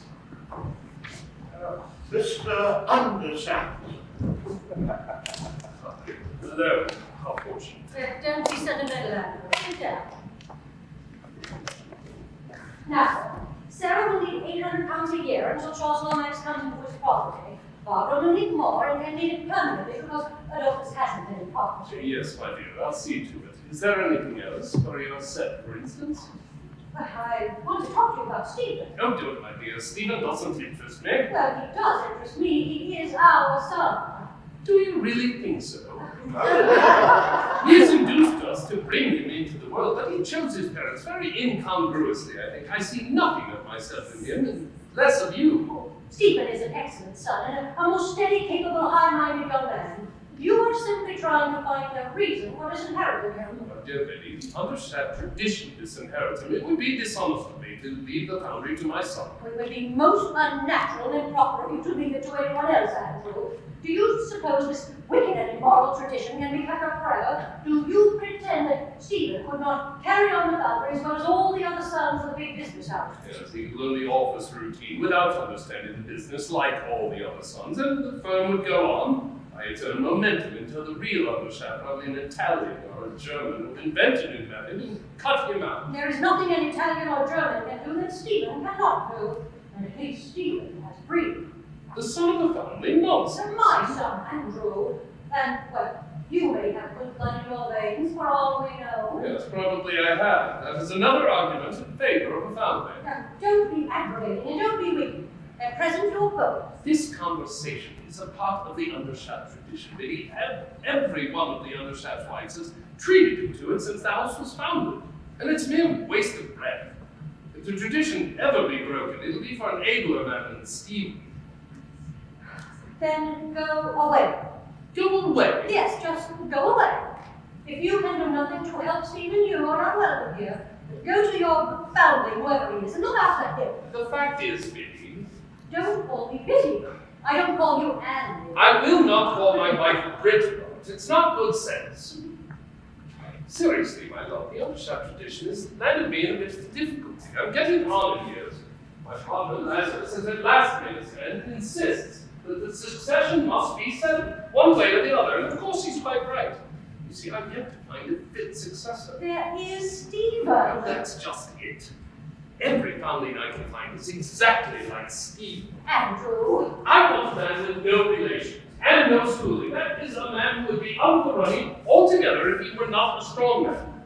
And I can't find him yet. Every blessed family nowadays is snapped up in his infancy by hordes of guardians, and if he shows the least ability, he's fastened on by schoolmasters and crammed with second-hand ideas, drilled and disciplined in docility and what they call good taste, and laid for life so that he is fit for nothing but teaching. If you want to keep the foundry in the family, you would better find an eligible foundry and marry him to Baughman. Oh, Barbara, your pet. You would sacrifice Stephen to Barbara. Cheerfully, and you, my dear, would boil Barbara to make soup for Stephen. Andrew, it is not a question of our liking or disliking. It is a question of duty. It is your duty to make Stephen your successor. Just as much as it is your duty to submit to your husband. Come on, Biddy. These tricks of the governing class don't work with me. I'm one of the governing class myself. It's a waste of time giving tracts to a missionary. I have the power in this matter, and I will not be humbugged into using it for your purposes. You can talk my head off, Andrew, but you cannot change wrong into right. And your tie is all to one side. Set it straight. It won't stay in this. It's Well, clear. let me come here. I beg your pardon. No, not at all, Stephen. Come in. Good afternoon. Good afternoon. He knows all about the tradition, I suppose. Yes, it's what I told you last evening, Stephen. I understand you want to come into the cannon business. I go and trade, certainly not. Oh, well, in that case. Stephen, cannons are not trade, they are enterprise. I have no intention of becoming a man of business. I have neither the taste for nor the capacity. I intend to devote myself to politics. My dear boy, this is an immense relief to me. I trust you to be an equally good thing for the country. I was afraid you were going to consider yourself disparaged and slighted. Stephen, I will not allow you to give away such an enormous property as this. Mother! There must be an end to treating me as a child, if you please. Until last night, I did not take your attitude seriously because I did not think you meant it seriously. But now I find you've left me in the dark as to matters which you should have discussed with me years ago. And I'm extremely hurt and offended. Any further discussion of my intentions had better take place with my father as between one man and another. Stephen. You see, my dear, only the big men can be treated as children. Mother, I am sorry that you were forced Yes. That's all right, Stephen. She will not interfere with you anymore. Your independence has been achieved. Now, don't rub it in. Also, don't apologize for it. Now, what about your careers between one man and another? I beg your pardon. As between two men and a woman. No, that's quite all right, Stephen. I quite understand. Do go your own way, if you feel strong enough. It is agreed that you do not ask for succession to the canon business. I hope it's agreed that I repudiate the canon business. Come, don't be so devilishly sulky. It's boyish. Freedom should be generous. Besides, I owe you a fair start in life in exchange for disinheriting you. Now, you can't be prime minister all at once. Haven't you a turn for something? What about literature, art, and so forth? I have nothing of the artist about me. I'm in faculty or character. A philosopher, then, eh? I make no such ridiculous pretensions. Just so. Well, there's the army, the navy, the church. There's the bar. What about the bar? The bar requires some ability. I have not studied law. I'm afraid I have the necessary push. I believe that it's the main barristers give their vulgarity for successful pleading. Oh, a difficult case, Stephen. Hardly anything left for you but the stage, is there? Well, come, is there nothing you know or care for? Yes, I know the difference between right and wrong. No, you don't say so. What, no capacity for business, no knowledge of the law, no sympathy with art, no pretension to philosophy, just a simple knowledge of the secret that has puzzled all the philosophers, muddled all the men of business, baffled all the lawyers, and destroyed most of the artists. The secret of right and wrong. Well, my man, you are a genius, a master of masters. Oh, God. You are pleased to be facetious. I pretend nothing more than any honorable gentleman claims his birthright. It's everybody's birthright. Look at poor little Jenny Hill, the Salvation lassie. She would think you were laughing at her if you asked her to stand up in the street and teach grammar or geography or mathematics or even drawing room dancing, but it never occurs to her to doubt that she can teach morals and religion. You are all the same. You respectable people. You can't tell me the bursting strain of a 10-inch gun, which is a very simple matter, but you all think you can tell me the bursting strain of a man under temptation. You daren't handle high explosives, but you're all ready to handle truth and justice and honesty and the old duty of man and kill one another at that game. What is he to do then, Andrew? Oh, just what he wants to do. He knows nothing, thinks he knows everything, and points clearly to a political career. Get him a private secretaryship with someone who can get him an undersecretaryship and then leave him alone. He'll find his natural and proper place in the end and on treasury bench. I am sorry, sir, that you are forced me to begin to respect him to you as my father. I am an Englishman and I will not hear the government of my country insulted. Government of your country. I am the government of your country. I and Lasses. Do you suppose that you and a half a dozen amateurs like you sitting in a row in that foolish gavel house can govern Undershaft and Lazarus? No, my friend, you will do what pays us. You will make war when it suits us and keep the peace when it doesn't. When I want anything to keep my dividends up, you will discover that my want is a national need. When other people want something to keep my dividends down, you'll send out the police and the military, and in return you'll have the support and applause of my newspapers, and the delight of imagining that you were a great statesman, government of your country. Be off with you, my boys. Go play with your caucuses and leading arguments and burning questions, the rest of your toys. I'm going to my country house to pay the piper and call the tune. Really, my dear father, it's almost impossible to be angry with you. You are very properly proud of having been industrious enough to make money. It is really to your credit you have made so much of it.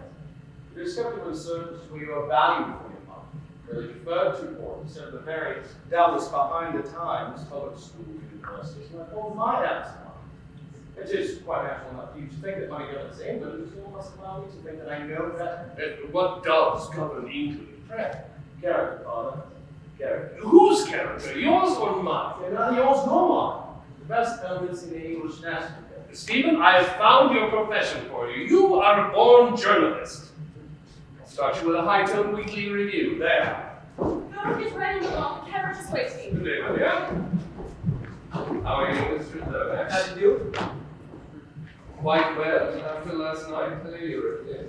As well as can be expected. That's right. So, are you coming to see my death and devastation factory? You came yesterday to see my salvation factory, and I promised you a return visit. You'll find it awfully interesting. I've been through the bullet charts now, and it gives you a ripping feeling of security, you know, to think of the lot of beggars we can kill if it came to fighting. Still, it must be rather an awful reflection for you from the religious point of view, as it were. You're getting on, you know, and all that. Just find choice and facility to you. How I say? Mr. Lomax looks at the situation in a very proper spirit, my dear. Just so, that's all I meant, I assure you. Are you coming, Stephen? Oh, I am rather busy, but there's room for me yet. I have room for two and a little motor I'm experimenting with for field use. You won't mind it being rather unfashionable. It's not painting, but it's bulletproof. I say. The carriage from me, thank you. Barbara doesn't mind what she's seen it. Look here, Dolly. Do you really mind the car being a guy? Because of course, if you do, I'll go in it. Still, I prefer it. Thanks awfully, old man. Come, my Oates. Why are we two coming to this works department of hell? That's what I ask myself. I've always pictured it as a sort of pit where creatures with blackened faces stood up smoky fires and were driven and tormented by my father. Is it like that? My dear, it is as spotlessly clean and beautiful just I can. Would the Methodist chapel only please say there's a Methodist chapel? There are two. A primitive one and a sophisticated one. There's even an ethical society, but it is not much patronized, as all my men are strongly religious. And the high explosive sheds the presence of agnostics is objected to as unsafe. And yet they don't object to you.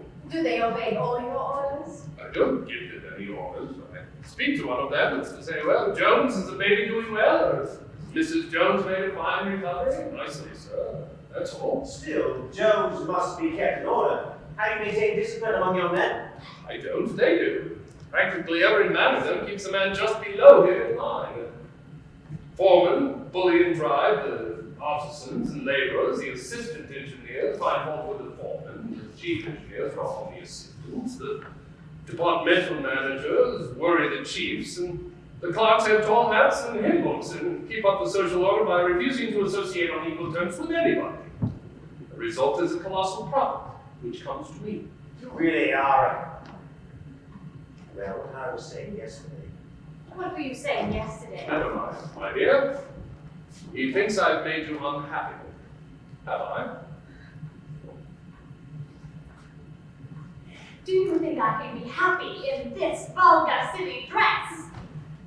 I who have worn the uniform. Do you understand what you have done to me? Yesterday I held a man's soul in my hands. I set him to the way of life with his face to salvation, but the moment we took your money, he went back to drunkenness and derision. I can never forgive you for that. If I had a child and you destroyed its body with your explosives, or if you murdered poor Dolly with your horrible guns, I can forgive you if my forgiveness would open the gates of heaven to you. But to take a human soul from me and turn it back into the soul of a wolf, that is worse than any murder. To spite daughter, despair so easily. Can you strike a man to the heart and not leave a mark on him? Oh, and you're right. It can never be lost now. Where was my faith? Oh, clever devil. You may be a devil, but God speaks through you sometimes. You have given me back my happiness. I feel it deep down now, though my spirit is troubled. You've learned something. That always feels at first as if you had lost something. Well, take me to this factory of death and let me learn something more. There must be some truth or other in all this frightful irony. Come, Lomax. My guardian angel. Holmes, you must forgive Cusins' father. He's an amiable good fellow, but a Greek scholar and most eccentric. Quite so. Thank you, Stephen. Thank you.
perfect. Real. It only needs a cathedral to be a heavenly city instead of a hellish one. Did you find out if they did anything for old Shirley? Yes. They found him a job as gatekeeper and timekeeper. He's frightfully miserable. Calls it timekeeping brainwork and says he isn't used to it. And the skate lodge is so splendid that he's ashamed to use the rooms and skunks and scullery. Poor Peter. You've seen this place. Why don't you leave us? I wanted to see everything I was not intended to see, and Barbara wanted to make men talk. Have you found anything discreditable? No. They call him Dandy Andy, and are proud of his being a cunning old rascal. He's called horribly, frightfully, immorally, unanswerably perfect. Heavens, what a place!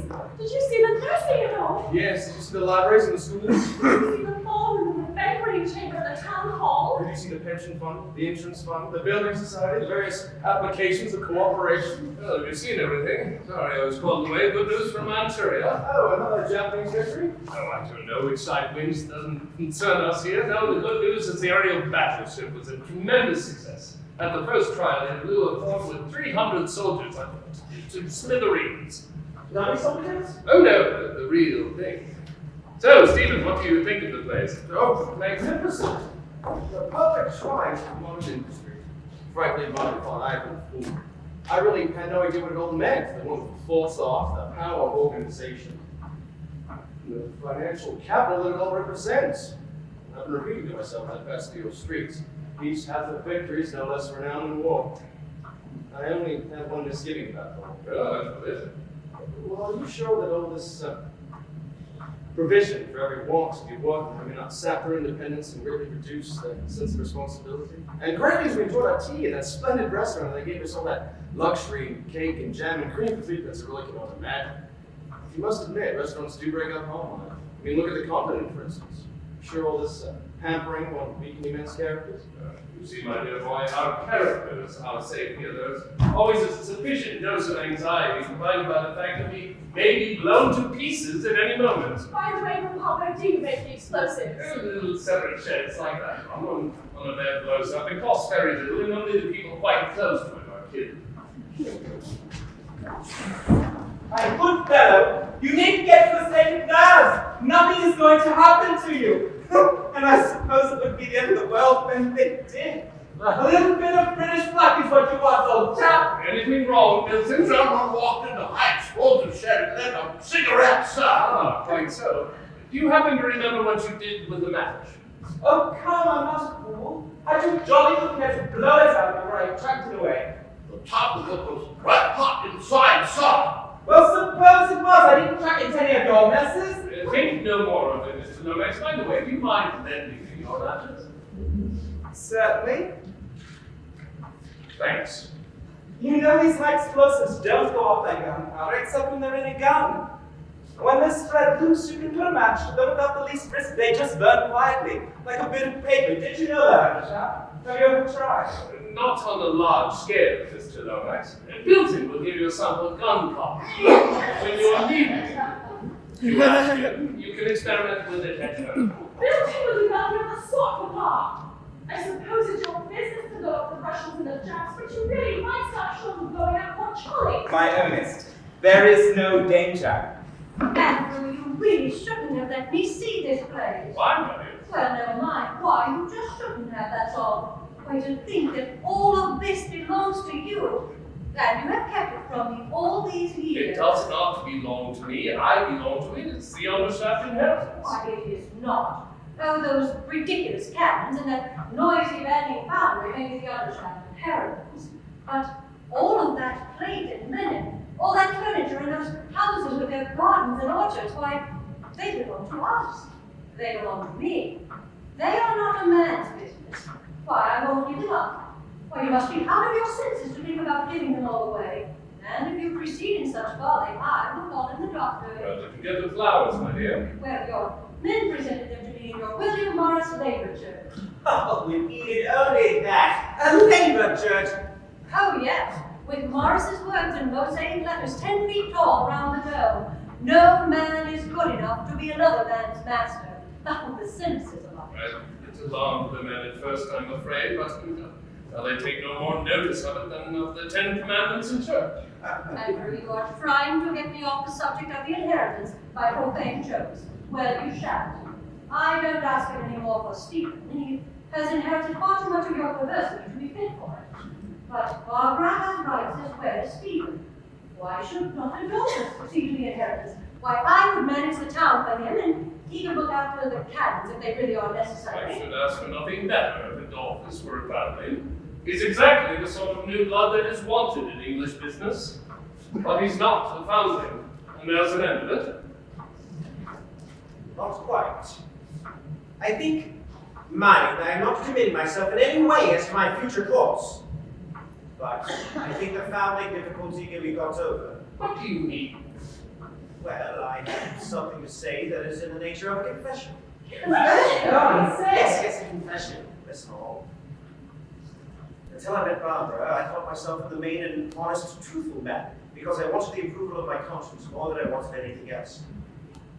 But the moment I saw Barbara, I knew I wanted her far more than the approval of my conscience. Adolphus. It's true. You accused me yourself, Lady Britain, of joining the army to watch Barbara. So I did. She bought my soul like a flower at a street corner. And she bought it for herself. Not for Dionysus or another. Dionysus and all the others are in herself. I adored what was divine in her, and was therefore a true worshipper. But I was romantic about her too. I thought she was a woman of the people, and that a marriage with a professor of Greek would be far beyond the wildest social ambitions of her rank. Adolphus. Oh, I say! But when I learned the horrible truth. Well, what horrible truth, pray? She's enormously rich. That her grandfather is an earl, that her father is a prince of darkness, and that I was only a rich adventurer trying to catch a rich wife. But then I stooped to deceive her about my birth. Golly, about your birth? Adolphus, don't you dare go making up some wicked story for the sake of those wretched cats. And remember, I have seen photographs of your parents, and the Agent General of Southwestern Australia knows them personally, and has assured me they are a most reputable married people. Yes, so they are in Australia, but here they are outcasts. Their marriage is legal in Australia, but not in England. My mother is my father's deceased wife's sister, and consequently, in this island, I am a founder. Silly. Is the subject truth good enough, Machiavelli?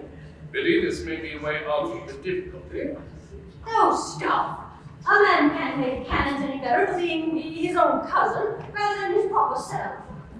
You are an educated man, that is against the tradition. Once in 10,000 times, a schoolboy is more master of what I try to teach him. Greek has not destroyed my mind, it has nourished it. Besides, I do not learn it in an English public school. I don't want to be too particular. You've cornered the family market. Let it pass. You are eligible. Please, you are eligible. Dolly, yesterday morning when Stephen was telling us about all this business, you became very silent and you've been strangely excited ever since now. Were you thinking of your birth then? When the finger of destiny points at a man in the middle of his breakfast, it makes him thoughtful. You have had your eye on the business, have you, my young friend? Take care, take care. There is an abyss of moral harm between me and your accursed aerial battleship. Never mind the abyss at present. Let us settle the practical details and leave your final decision open. You know you will have to change your name. Do you object to that? Would any man named Adolphus, would anyone called Dolly object to be called something else? Good. Now, as to the money, I propose to treat you handsomely from the beginning. I will offer you 1,000 a year. What? 1,000 a year? This to the son-in-law of a millionaire? No, by heavens, Machiavelli, you shall not cheat me. You cannot do without me, and I can do without you. I must have 2,500 a year for 2 years. If at the end of that time I prove a failure, then I go. But if I'm a success and I stay on, you must pay me the other 5,000. What other 5,000? To make the 2 years up to 5,000 a year. The 2,500 is only enough pay in case I should be a failure. The third year, I shall require 10% of the profits. 10%? Man, do you understand what my profits are? Oh, enormous, I hope. Otherwise, I shall require 25%. Mr. Cusins, this is a matter of serious business. You are bringing no capital into the concern. What? No capital? Is my mastery of Greek no capital? Is my access to the subtlest thought, the loftiest poetry yet attained by humanity no capital? My character, my life, my intellect, my career, What father calls my soul? Are all these no capital? Say another word and I double my salary. Be reasonable. Mr. Undershaft, you have my terms. Take them or leave them. Very well. I note your terms, and I offer you half. Half? Half! You call yourself a gentleman, you offer me half? I do not call myself a gentleman, but I offer you half. This to your future partner, your successor, your son-in-law. Leave me out of the bargain, please, Dolly. You're selling your own soul, not mine. I'll go one step further for bargain's sake. I'll give you 3/5, but that is my last word. Done. Done in the eye. Why, I get only 800, you know. By the way, Mac, I'm a classical scholar, not an arithmetical one. Is 3/5 more than half or less? More. I would have taken 250. How you can succeed in business when you were willing to pay all that money to a university don who is obviously not worth a junior clerk's wage? What did Lazarus say? Lazarus. Gentle, romantic Jew who cares for nothing but string quartets and stalls at fashionable theaters. He will be blamed for your rapacity in money matters. Poor fellow, as he has hitherto been blamed for mine. You are sharp in the first order, Euripides. So much the better for the third. Is the bargain closed then, Dolly? Does your soul belong to him now? Yeah. Only the price has been settled. The real tug of war is still to come. What about the moral question?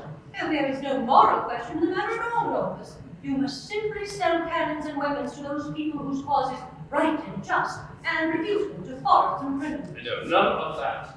You must keep the true faith of the honor, or you do not come in here. What on earth is the true faith of the armourer? To give arms to all men who offer an honest price for them, without respect to persons or principles.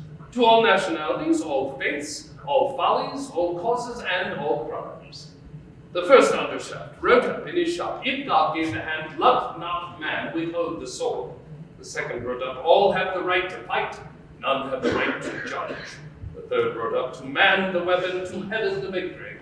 The fourth had no literary turn, so he didn't write up anything, but he sold cannons to Napoleon, under the nose of George III. The fifth wrote up, peace shall not prevail, save with a sword in her hand, and 6 my vassals. The best of all.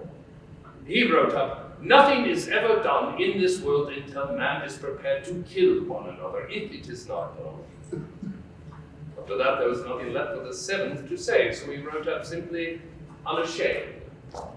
My dear Machiavelli, I shall certainly write something up on the wall. Only I shall write it in Greek, you won't be able to read it. But as to your armor's faith, if I take the noose out of my own morality, I'm not going to put it into the noose of yours. I will sell weapons to whom I please and refuse them to whom I please. So there. From the moment you become Andrew Undershaft, you will never do as you please again. Don't come here lusting for power, young man. If power were my aim, I should not come here for it. You have no power. None of my own, certainly. I have more power than you, more will. You do not drive this place. It drives you. What drives the place? A will of which I am a part. Father, do you know what you're saying, or are you playing stand for my soul? Don't listen to his metaphysics, Barbara. The thing that drives the place is the most rascally part of society, the money hunters, the pleasure hunters, the military promotion hunters, and he is their slave. You tire me, Euripides, with your morality mongering. Ask Barbara. She understands what power really means. Tell her, my dear.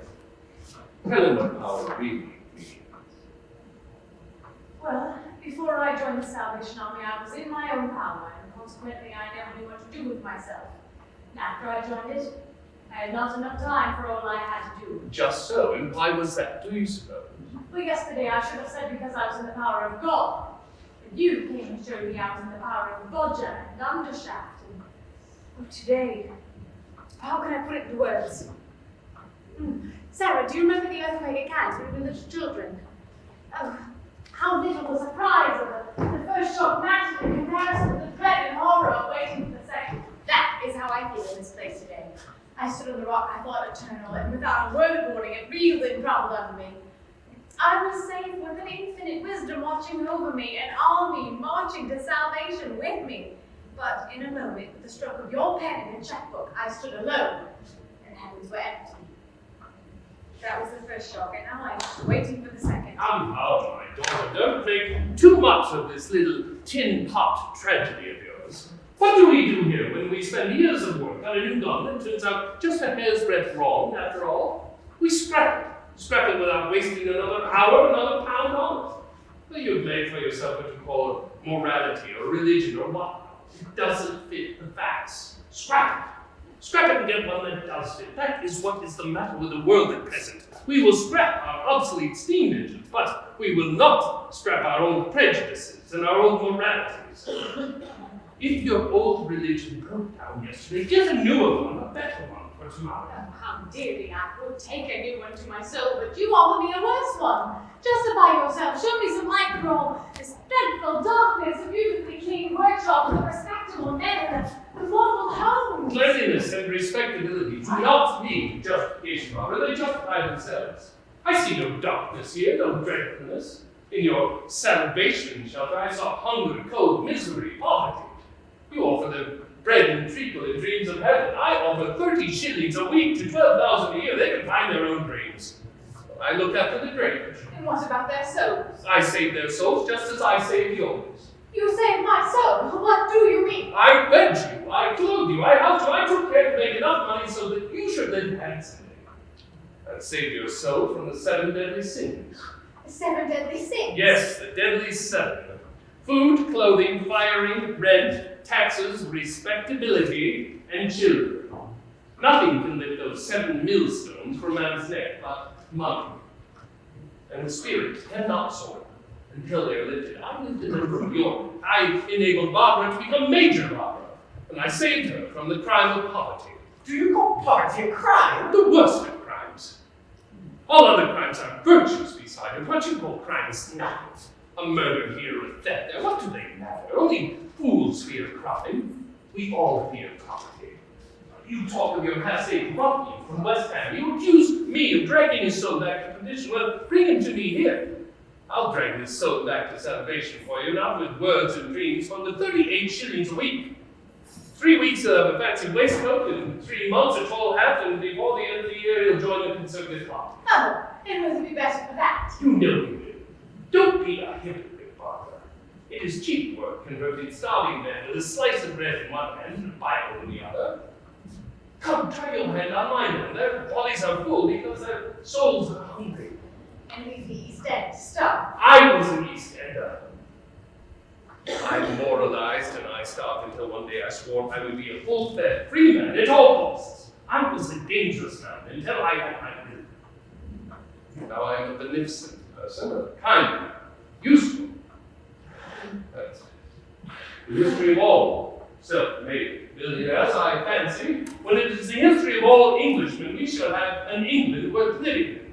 Stop making speeches, Admiral. This is not the place for them. My idea is the only means I have of conveying my ideas. Well, your ideas are nonsense. You got on because you were selfish and unscrupulous. Not at all. I had the strongest of scruples. I made poverty and slavery worse than any other crimes whatsoever.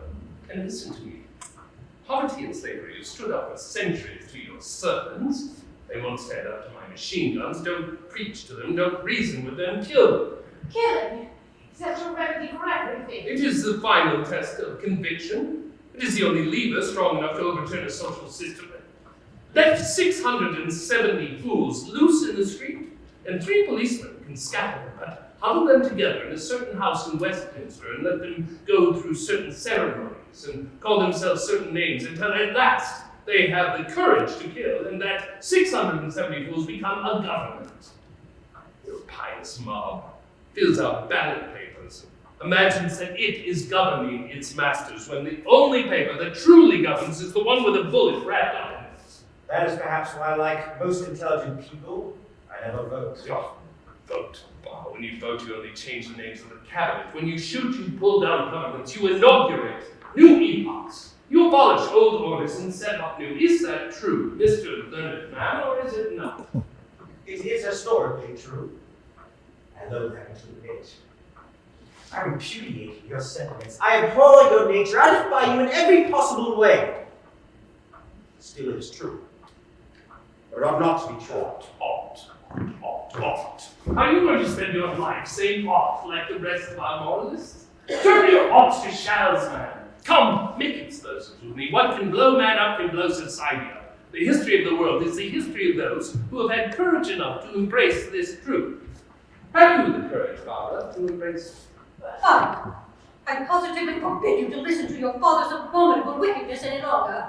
And you, Adolphus, ought to know better than to go about saying that wrong things are true. What does it matter that they are wrong if they are? What does it matter that they are true if they are wrong? What does it matter whether they are wrong if they are true? I can see that you are going to act this way to me. Children, come home instantly. There's no use running away from looking to you, Mamma. But there is every use. It shows your disapprobation. It does not save them. I can see that you are going to disobey me also. Sarah, are you coming home or are you not? I dare say it's very wicked of the Paul to make parents fall, but I don't think I should cut them on that account.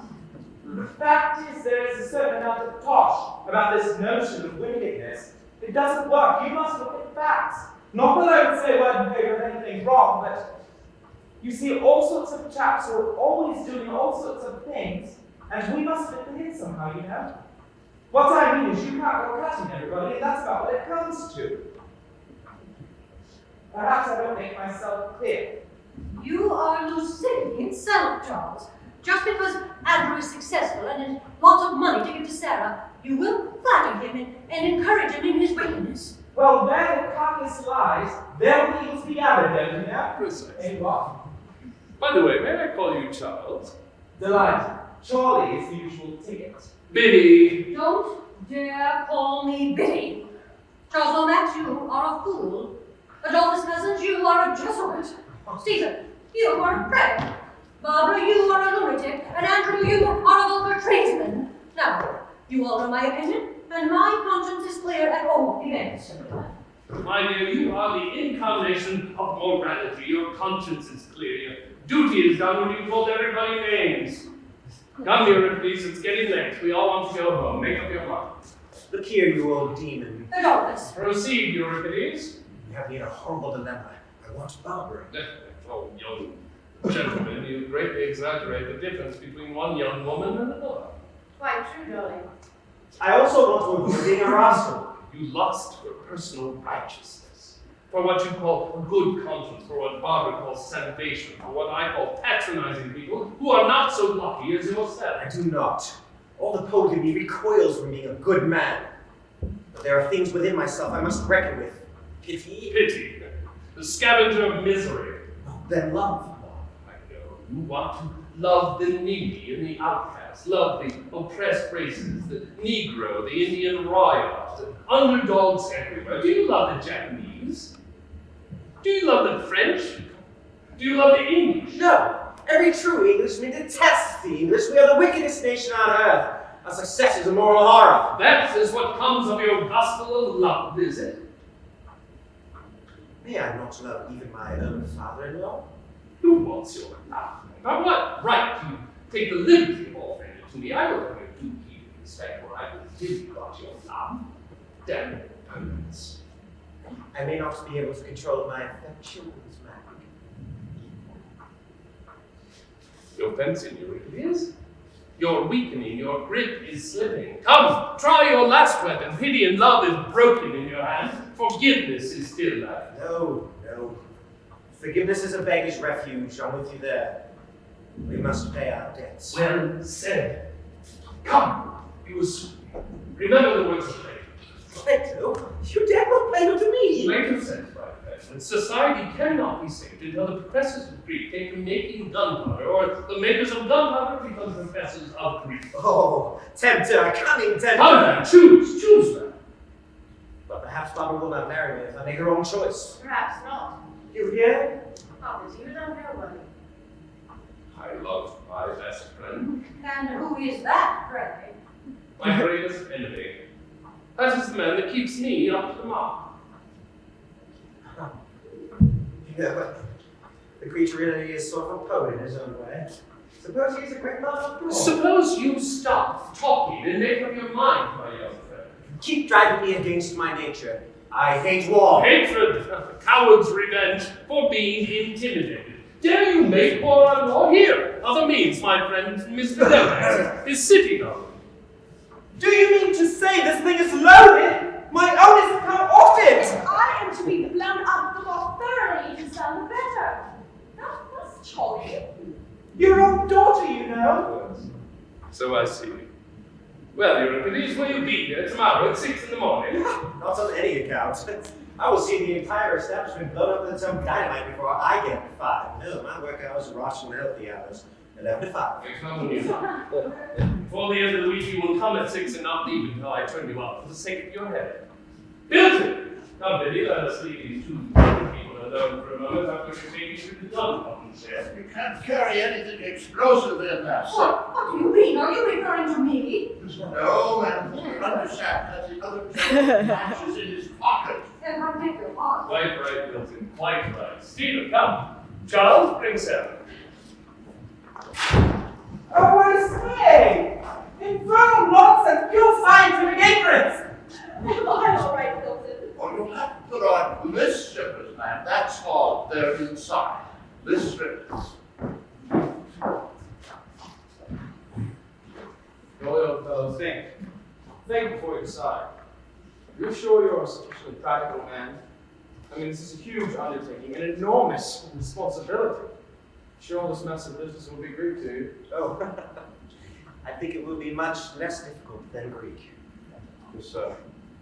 Well, I'll just say this before I leave you to yourselves. Now, if anything I have said about right and wrong prejudice is a great chance of mine. I've satisfied myself the business is one of the highest character and greatest credit to our country. I'm very proud of my father.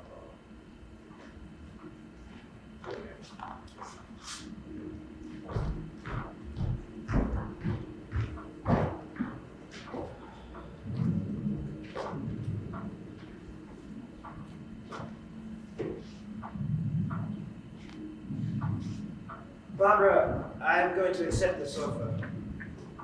I thought you would. You understand, don't you? Why I had to decide without consulting with you first. If I had thrown the burden of choice on you, you would sooner or later have despised me for it. Yes, and I did not want you to sell your soul for my sake any more than for this inheritance. It's not the sale of my soul that troubles me. I've sold it too many times to care about that. I've sold it for a professorship. I've sold it for an income. I've sold it to escape being thrown in jail for refusing to pay taxes for hangman's ropes and unjust laws and things that I abhor. There's all human conduct but the daily and hourly sale of our souls for trifles. What I settle for now is neither money, nor comfort, nor position, nor reality, but for power. You know that you will have no power, that he has none. Oh, I know, it's not for myself alone. I want to make power for the I world. want to make power too, but it must be spiritual power. I think all power is spiritual power. These cannons can run like off by themselves. As a teacher of Greek, I try to make spiritual power. The world can never truly be touched by a dead language and a dead civilization. No. People must have power, people cannot have Greek. Now, the power is made here. Can you wield it by all men? Power to burn women's houses down and kill their sons and tear their husbands to pieces. You cannot have power for good without having power for evil too. Even mother's milk nourishes murderers as well as heroes. Now, this power that only tears men's bodies to pieces has never been so horribly abused as the intellectual power, the imaginative power, the poetic religious power that can enslave men's souls. As a teacher of Greek, I give the intellectual man weapons against the common man. I now want to give the common man weapons against the intellectual man. I love the common people. I want to arm them against the lawyers, the doctors, the priests, the professors, the artists, and the politicians who want an authority. I want disastrous and tyrannical than all the fools, rascals, and impostors. I want a power simple enough for common men to use, yet strong enough to force the intellectual oligarchy to use its genius for the general good. Yes, but he said no greater power than that. Yes. But that power can destroy those higher powers, just as a tank can destroy a man. Therefore, man must master that power first. I admitted this when the Greeks and Turks were lost at war. My best people went out to fight for Hellas. My parting gift to him was not a copy of Peter's Republic, but a revolver and 100 Undershaft cartridges. That act committed me to this place forever. My father's challenges lead me. There I make war on war, I dare. I must. I will.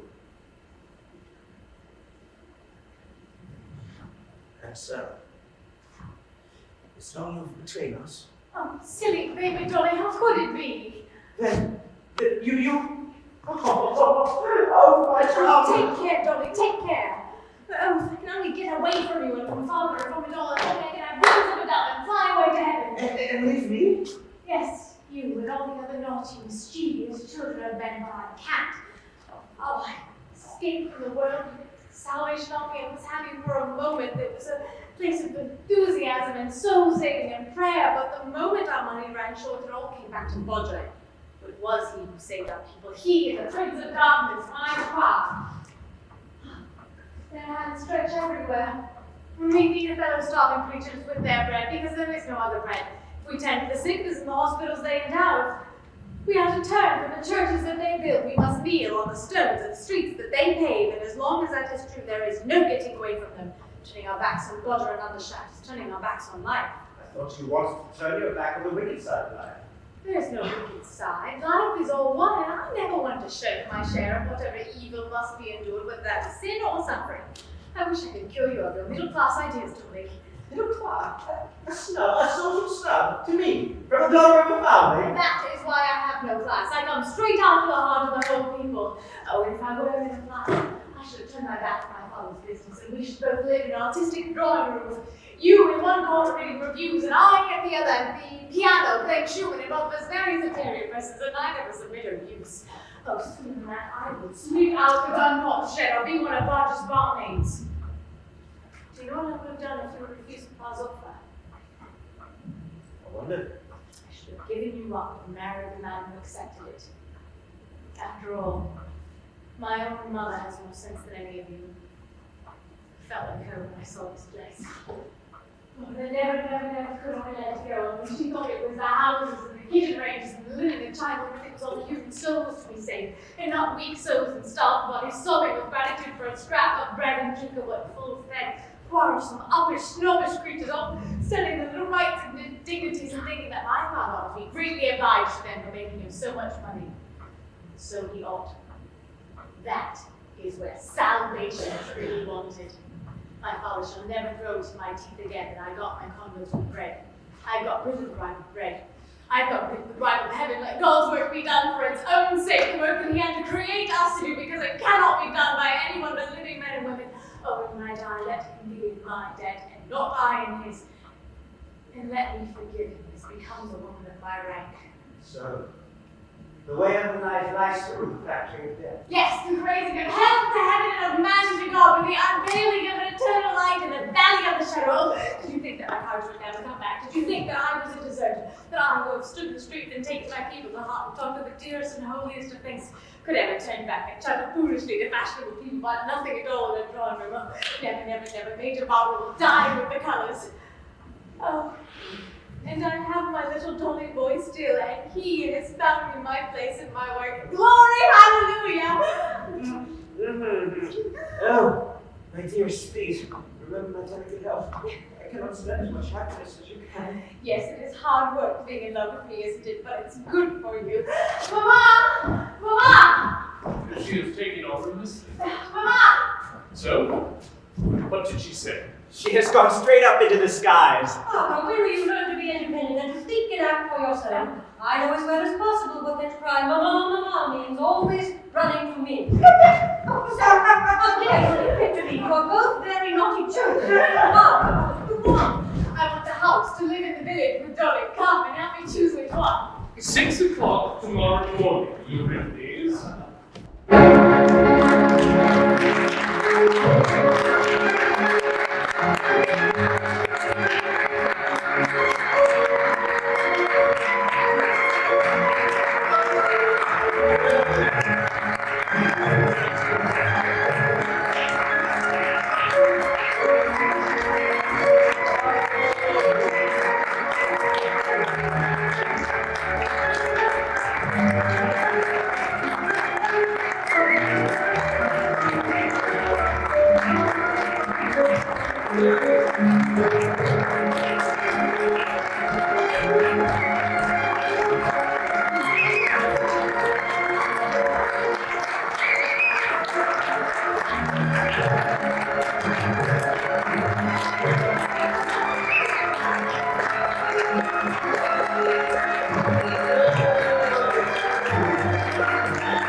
She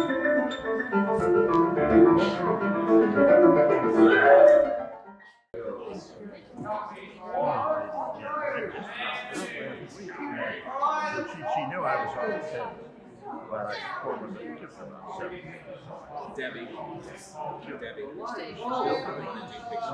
yeah. I've got the digital camera they want me to take. Okay. What? Yeah. We said on Monday.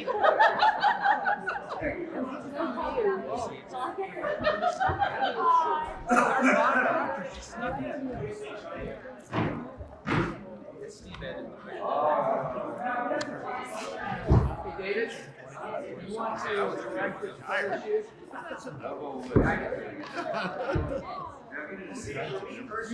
When I sit on the next station, I'm Caruso for senior English writer. Sir,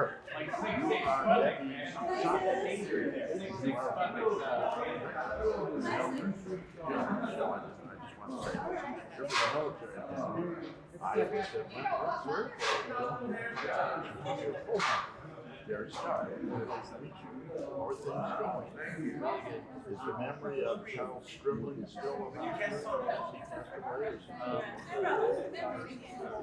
One that found it.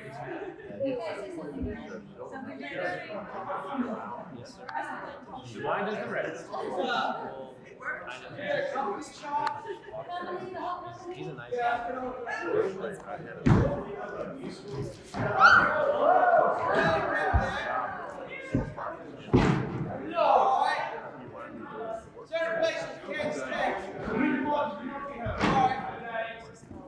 Don't step on the head.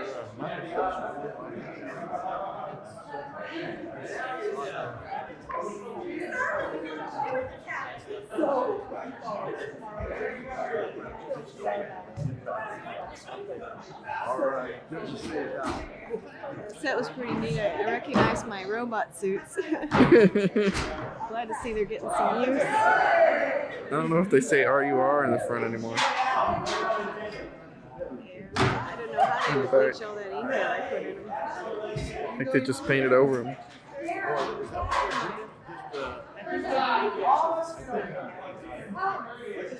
At least the little back.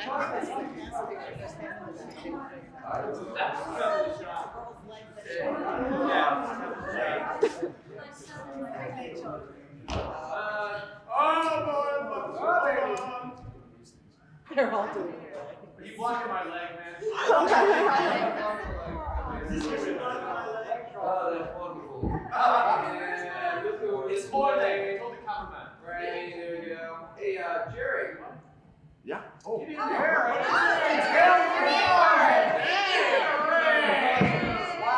I didn't know. I didn't know what was happening. I just. Hey, Jerry,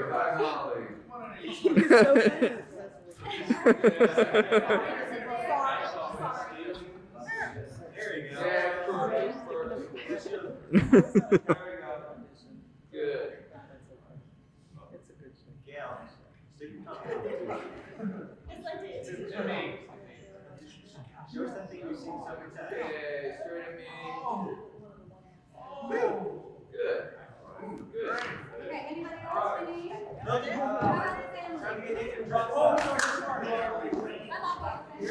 Yeah, second one of Cusins and the Undershaft. The bar deal.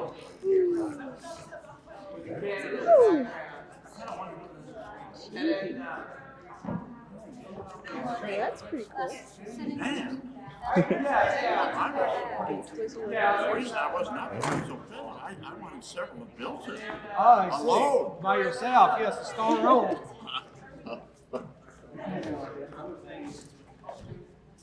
We have a real nice picture on our website Which one? of Undershaft. Undershaft. Yeah, that's a great picture. Great.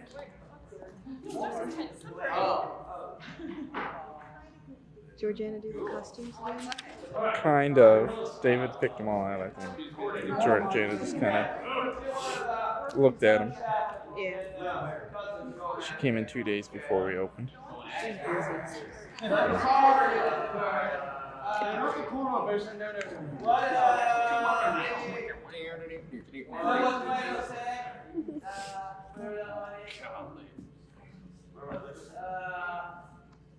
Yes, my great they do say society cannot be saved until the makers of gunpowder become professors of Greek, or the professors of Greek take to making gunpowder. Tempter, cunning tempter.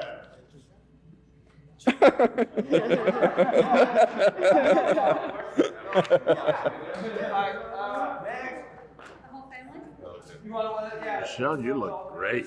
Great. Thank you, Jerry. Bitches. I feel pretty good. Thank you. He can say that and get away with it. I didn't know. Yeah, I can. It's a great thing about being an old dog. People trust you. Let's go out drinking. We're gonna drink it for sure. I got paid. Me too. I picked up my last rep check.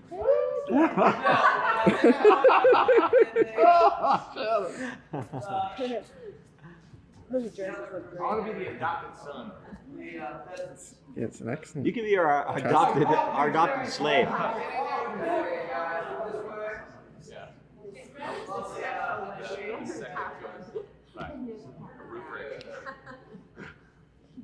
Nobody has to be silent. They're not taking a picture of the door. Well, I'm sorry, dude. Smile, damn it, Stephen. Sorry. I didn't. I was talking to Let go. I knew we talked. Is that thing made of metal? Underneath is made of metal, and the pole is metal. The wooden boards on top of it. It's kind of cool. That's all cardboard with a wooden brace. Like as always, we did the upper class people with Freddie. Ready to do this?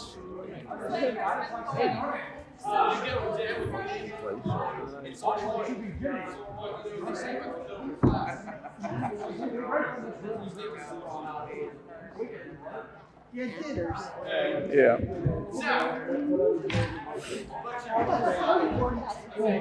Is the show over? I don't think so. We're gonna keep acting.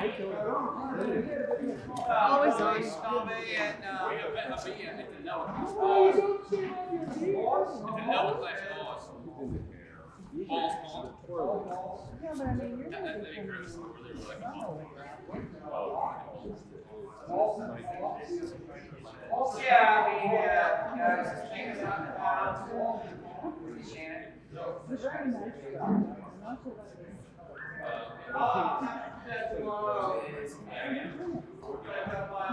I did a lot of Zoom and camera.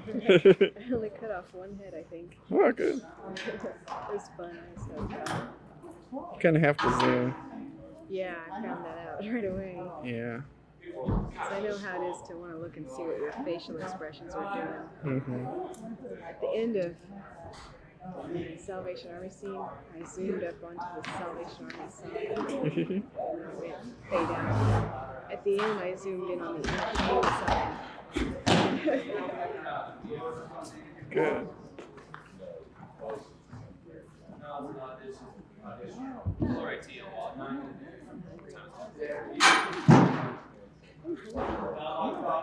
You ought to eat. That'll fix that.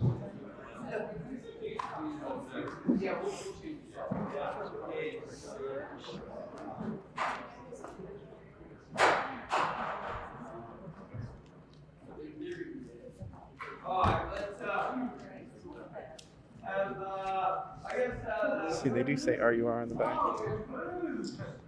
with the suits. Oh, God.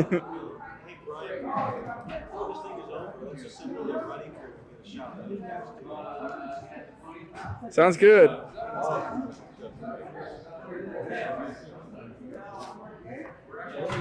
of new ads.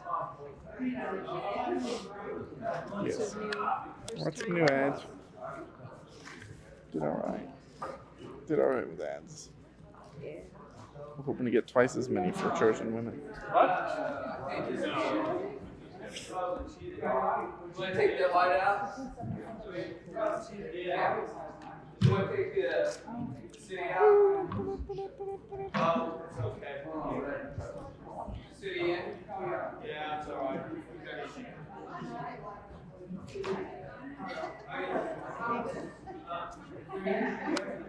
Name? Yes, they close that day. Okay, so do you know people who? Oh, I don't know. I mean, I can't make it, so they're just gonna see. I'm pretty sure that my God that anyone's gonna want to. Do you want me to continue to take notes of that? I'll go ahead. Okay, Well, great. I mean, you can if you want, doesn't matter. Oh, that sounds good. They've been there the entire time. They was when everyone was playing around practicing the fights and stuff. Oh, really? Oh, Okay. Rummy, okay. Do you want it's up to you. Do you want to change into I'd rather not. If you guys want Jenny, then Um, do it. Hey, Jenny Hill, can she be excused out of this? Okay, good. Come on, we're easy going, aren't we? We're easy going. Everyone else go. Hey, just a second.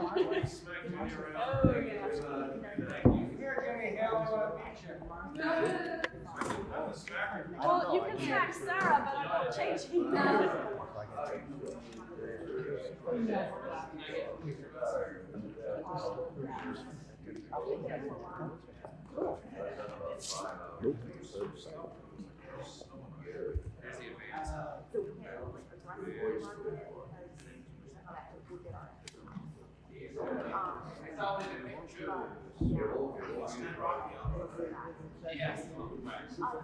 How did it turn out? Brian, turn out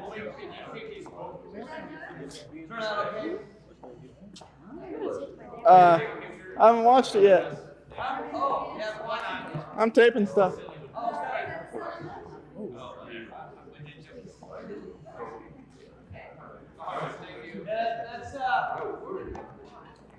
Let's do one of Bill grabbing Snobby and smacking Rummy. So let's stand steady out of the picture. Yeah, we don't want to keep. Let's bring back bad memories. Let's do it. Oh, you want Bill.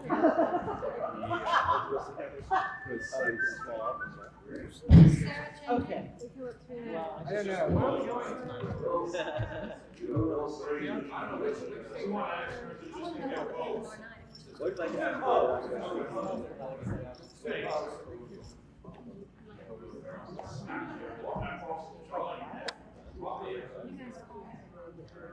Hold on a second, guys.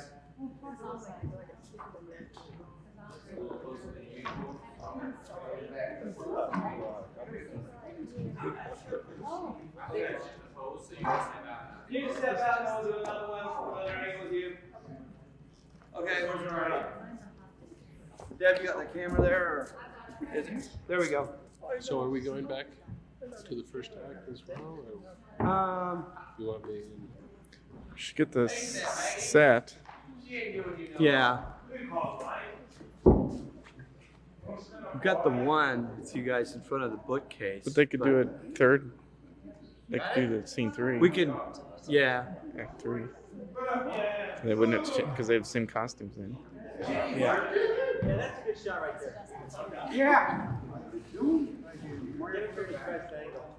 But yeah, we could set the setup so it'll be ready to go tomorrow. Hey.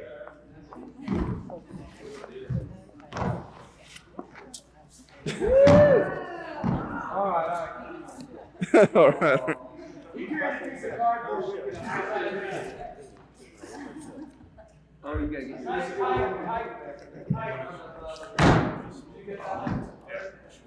Yeah, let's get one of Carol.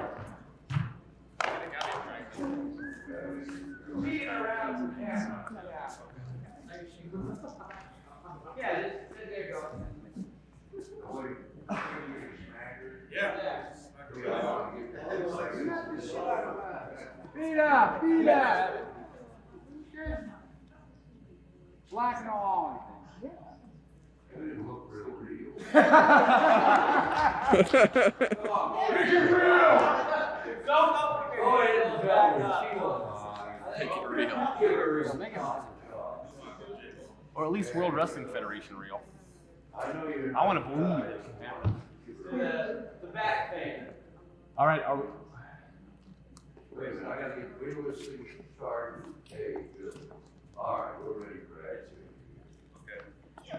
Action camera. Okay, do it one more time.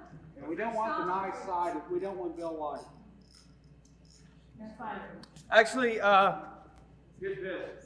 Yeah, great. Wait a minute, the signature card. Stuart, why don't you put your Can I just go here and go? There it goes, there it goes.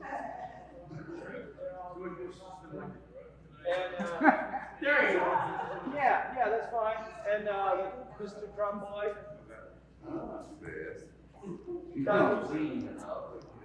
That'll be good with the flag. The flag and the trombone and the drum. Were you in the group? The end, right? Flag, trombone, and drum. Yeah, let's do that one over here. We got all, with the Baines, the flag, the trombone, the drum. Fitting on the, right before the, get up. And Anthony, Joe, what is, you and Bill? No way. Hang on, Bill, real quick. Jesus Christ. We can do it here. Yeah, we can go to this table. Gentlemen's party.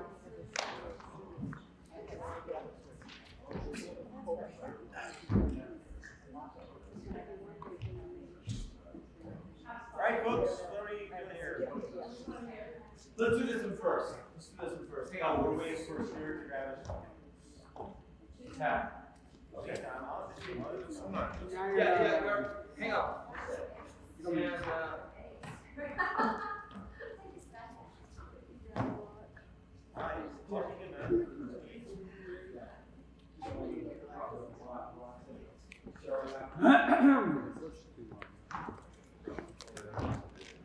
you're good. When she stops, he's gonna get them.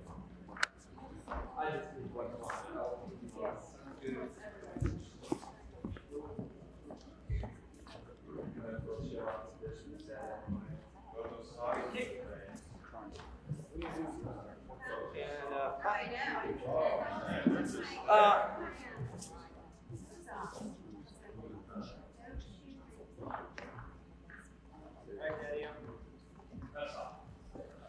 What's the shots that you want, Dave? Where are you, Dave? Yeah. What's the shot you want? I like this. Right, and I think the opinion on of the, right before the exchange, the badge. You're gonna have to make some far back with it. It's not set up very big. Yeah, no. Move that right side. I tried to. Did he do? Did he get them all in? Oh, he's out of the picture. Yeah. Oh, and I'll take Do you want the drum? Because it's right. Yeah. Well paid for the run.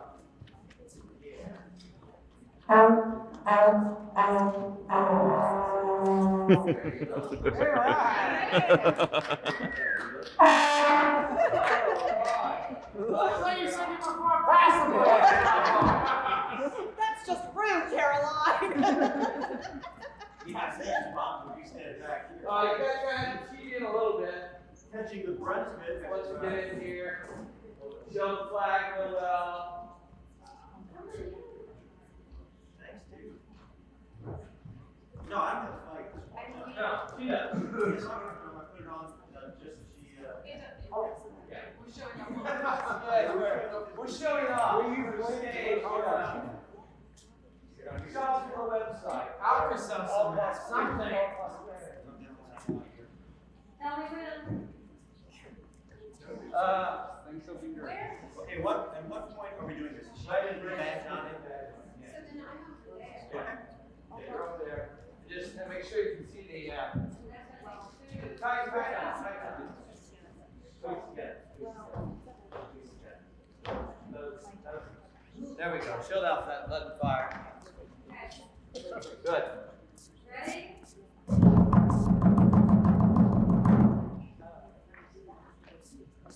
Tighten it a little more, Tom. Does this have kiss started? Yeah, get close together. Closer together. Why don't we just have her put it on him? All right, Tom, ready. Feet out. Teach face down. Lower flag. Oh, there we go. Okay, good. Listen, one, Bill and Barbara, in here, down here. And both of you. Just right here. The little kitchen gut list. Oh, yeah, the book. I can grab it.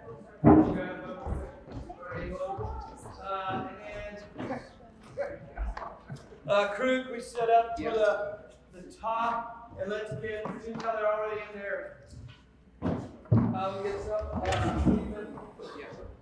And you,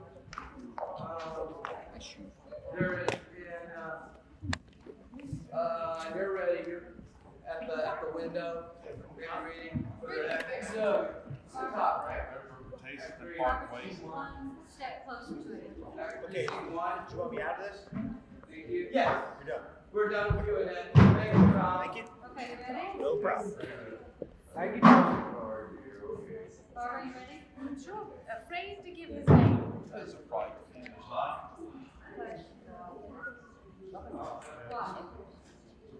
There it is. There it We is. do it one more time. All right. Wait a second. Where are you waiting? Good. Thank you.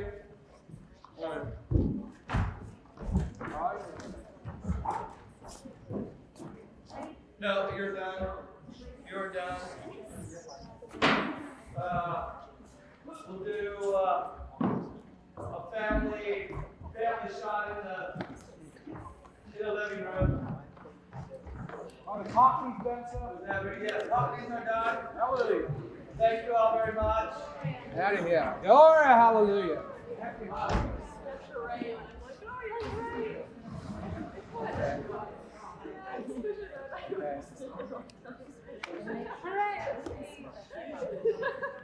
And do we have enough money to keep all?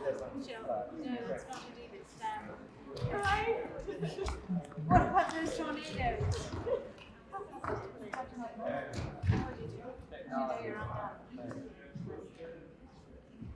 Do you like the show? Yes, that was like, yes. So who do you want to do tonight for that one? Nothing.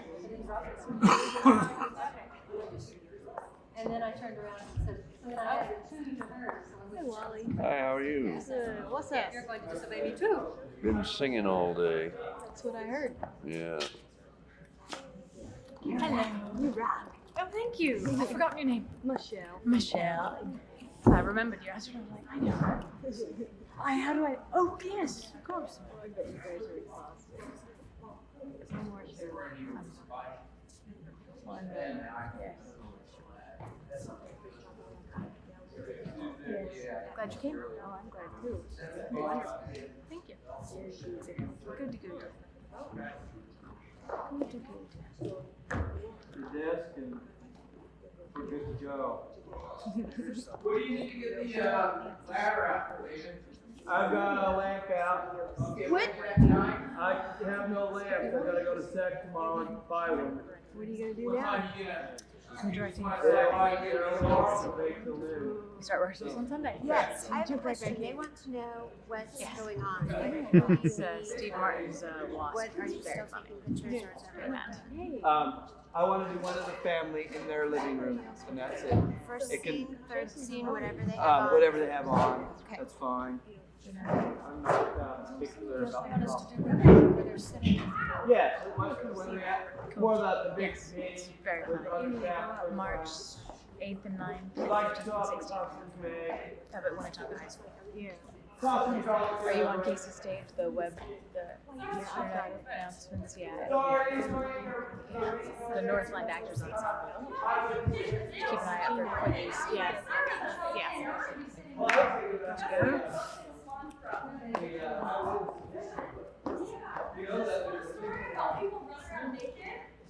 What? You're not in this scene. Oh, sorry. Sorry. You should go out the window and break and enter. Oh, it's Bill Walker. I open the. Cool. Perfect. Come in with the gun and rob him.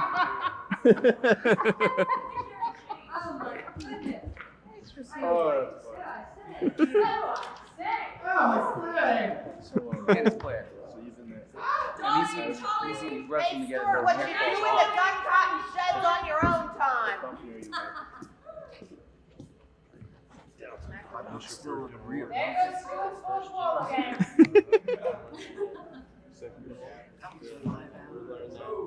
What? They're changing. They're changing. Took me 5 hours. To do what? Let's get one of those. You do it. Make them. So, yeah. How many more we got? What are they? I was here Styrofoam. We photocopied books from now it all switched to like Jess Young's books collection that we used in RER. Let's get one more. First year. That's just too cute.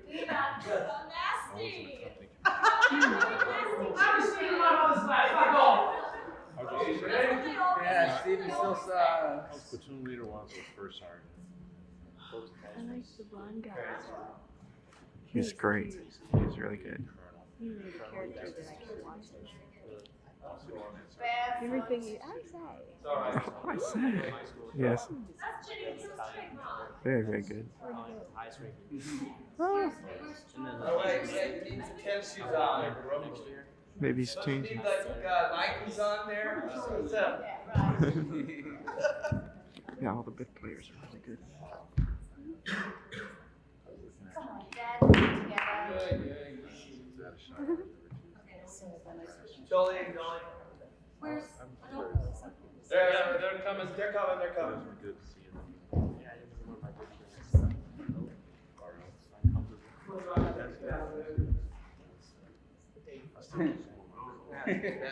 Farther, I think, to get everybody in on this one.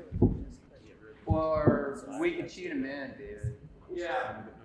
Put, well, kind of like, oh, yeah, let's get the whole set, too. Yeah, pretty much. Yeah.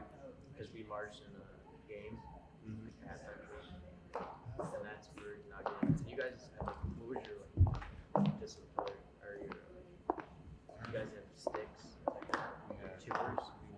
We went ribbons and lamps.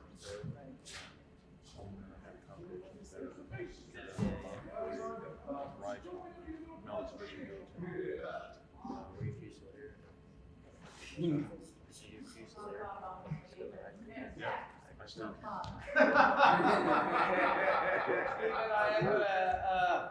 Roger, I'm gonna have you slide up about 2 feet. I like to show. That's much better. And I've got Charlie. Don't remember. It's 300.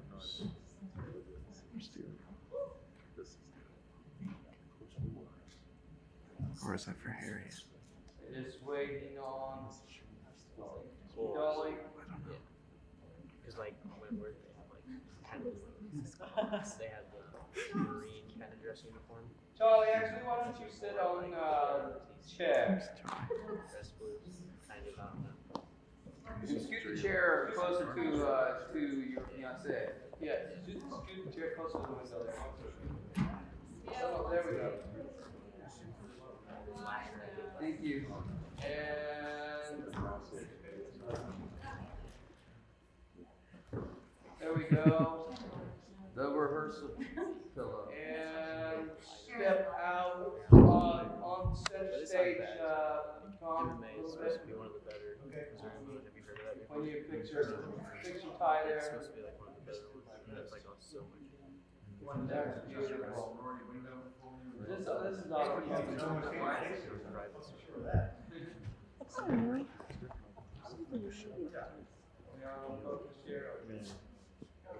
was in line to buy a bunch of topics for the show.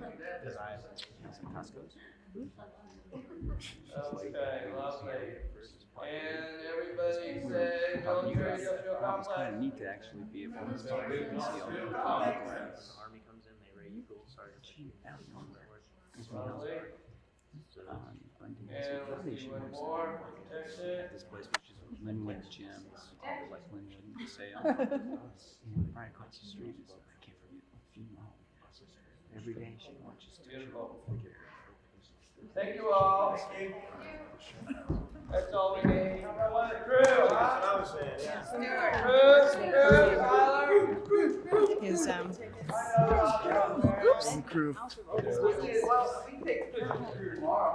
Hi, Carol. Hi, Michelle. How are you doing? You look great up there. Oh, you're looking so good right here. Oh man, I enjoyed your character a lot. Oh, thank you.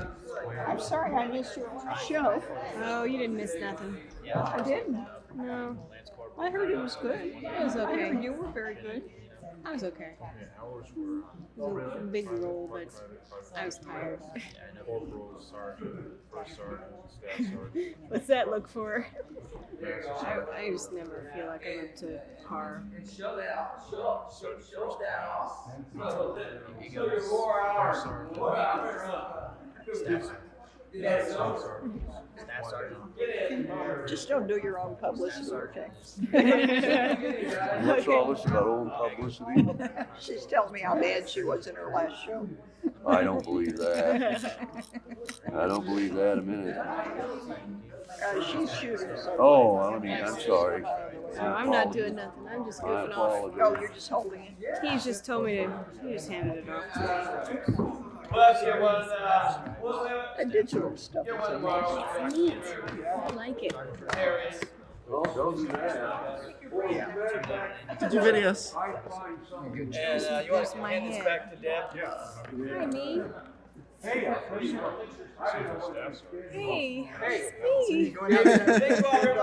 David and Regina, come on down.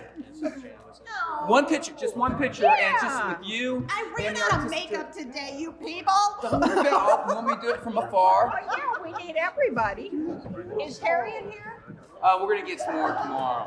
She needed to get home. Oh, okay. She is silly, man. Look at her. She's nuts. She is insane.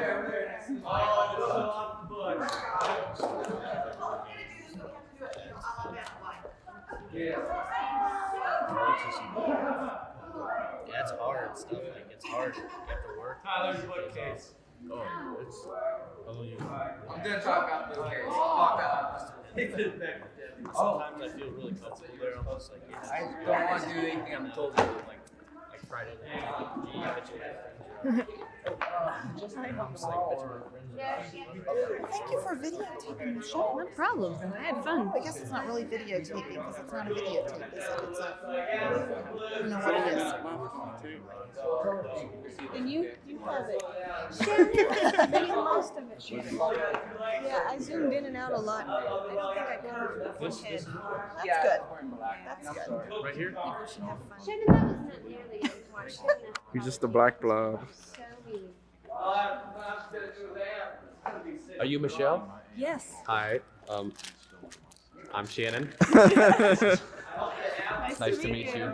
Tyler said I should introduce myself to you. Yeah, you write songs too. Yeah.